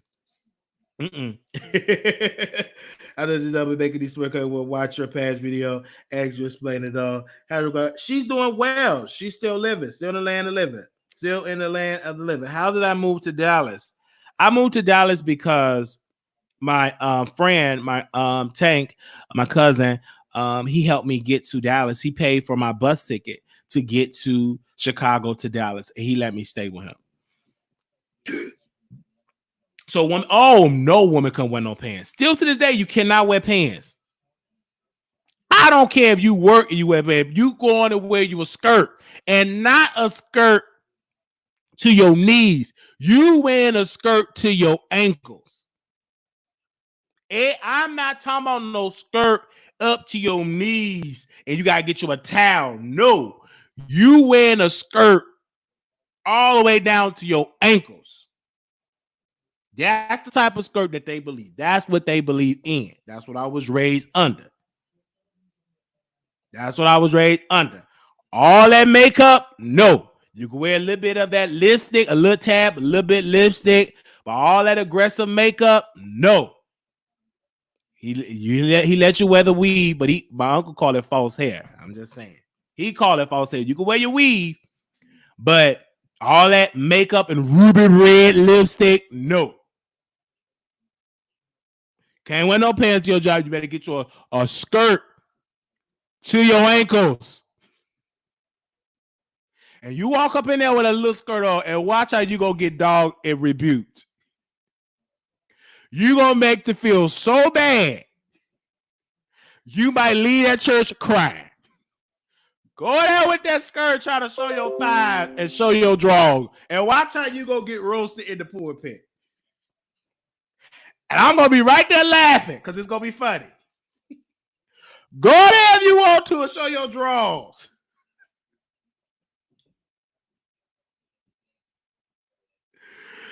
Man, I've seen it happen. Somebody tried to do that and they got rebuked.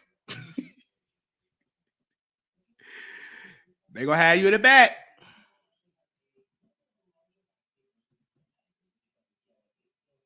It better pad, it better be to your ankles. So it is what it is. Any other questions?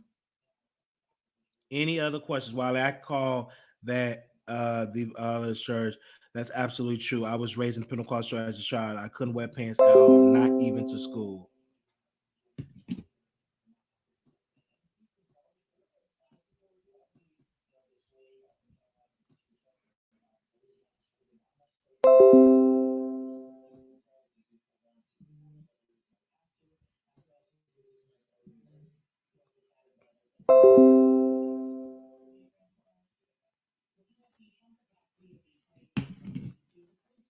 Yes.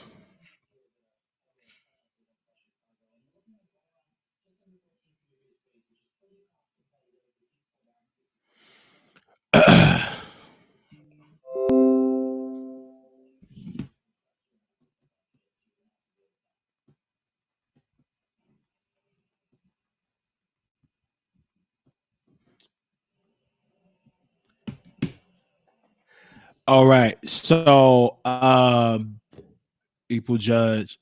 Let me see any other questions. Sorry to answer this, but have you ever interviewed your grandma? No, my grandma's almost 90-some years old. My grandma don't do no interviews. She would never do no interviews.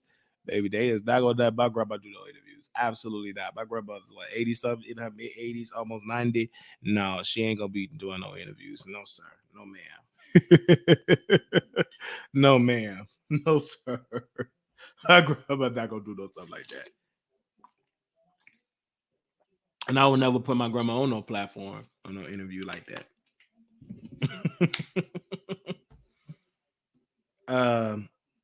Will you ever not now because of Rona? Have I visited my grandma in the past? Yes. I've after all that, we have visited twice. I went to Chicago, but I haven't been lately.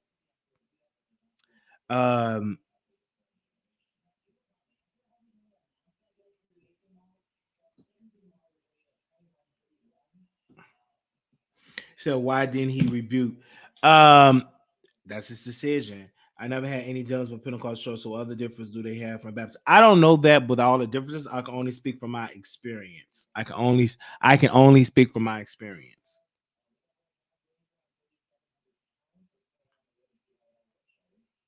I can really only speak from my experience.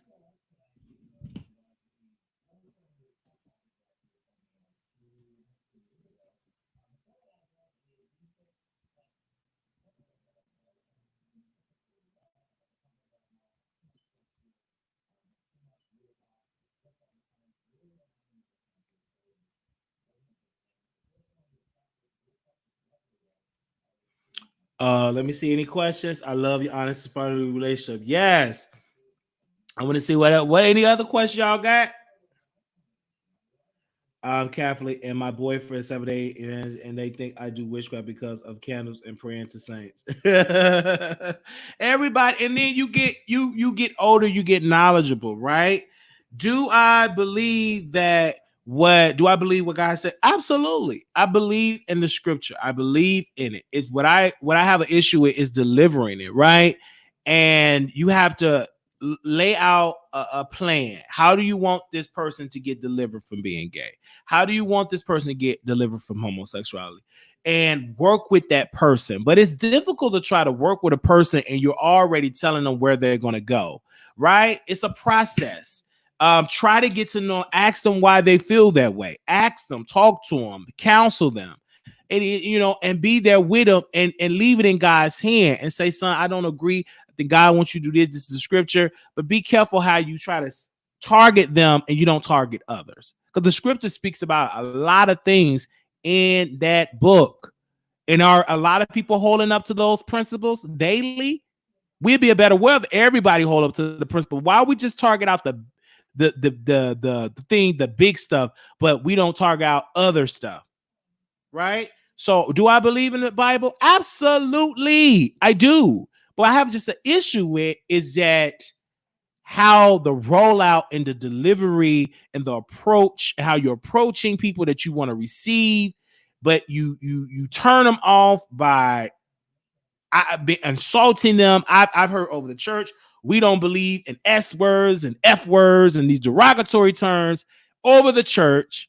And the Bible don't say nothing about the S word. The Bible don't say anything about F word. It speaks about that. And when you add your spice and you say that, insult them, and you're no longer using scripture, I have an issue with that.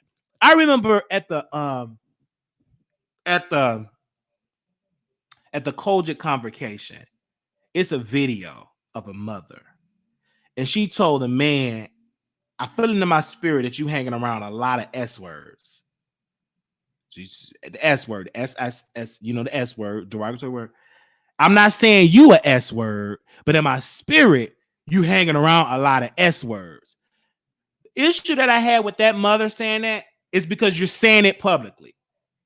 And that's the same type of event that you gave a gay man the mic and he said he would deliver. Embarrassed the process of the church. Completely made a mockery of the church.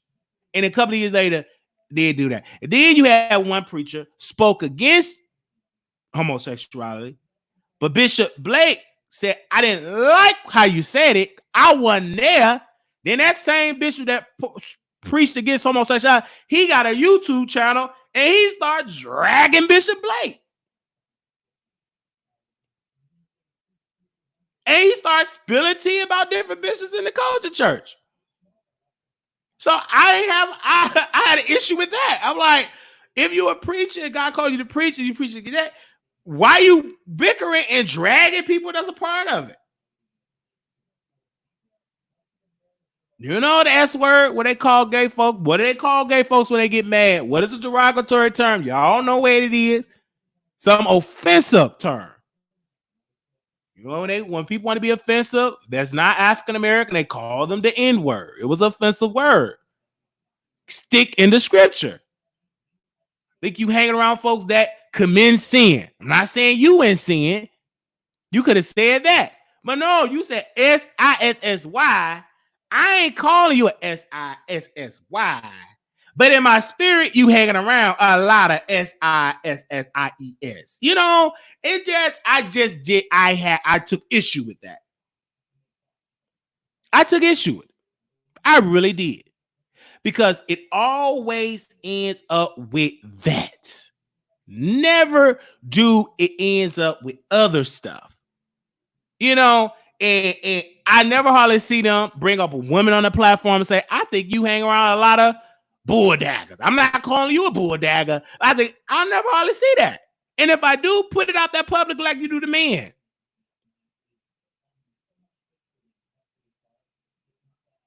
It was on Sunday. But I did go to attend a church. They did church on Saturday, but we did ours on Sundays. All right. I had to do that. We clean. We had a good time today, but I'm going to go. I talked to y'all enough today. Y'all be blessed.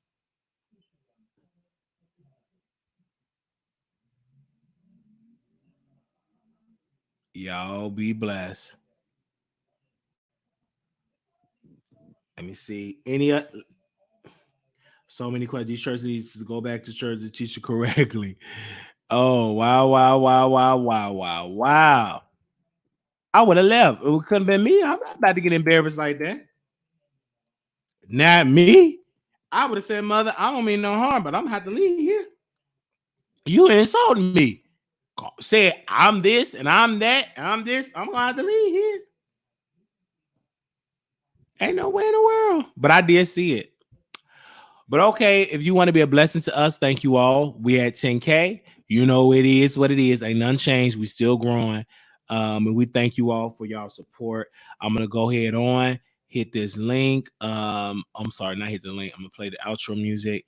And thank you all so very much. We will definitely go on live later, of course. I just wanted people to hear that interview. Thank you all so very much for that. If you have any other questions, bring them to the next live and we will open it up and you can call in for those people that actually missed the show. It was a very lengthy show, but a very good show. and we don't mind giving you 2 hours of service because you all love that. I think y'all love. I don't think y'all don't know what to do with a 15-minute live. A 15-minute y'all use of an hour, 2-hour live over at the Wiley Show. That ain't nothing new for viewers that come over here. So if y'all keep listening over and over, that's good. Thank you all for subscribing, and God bless you to those that have been sending y'all gifts to us. Thank you for that. And I love you for that. Thank you. So I will see y'all soon. I gotta go and get myself together. Still got this cold, but still got. I'm gonna just get.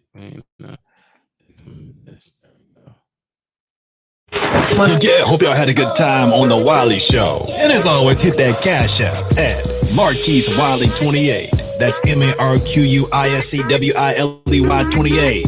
Hit us up at PO Box 701122 Dallas, Texas 75370. Follow Wiley on Instagram at Wiley Show. Until then, see you next time.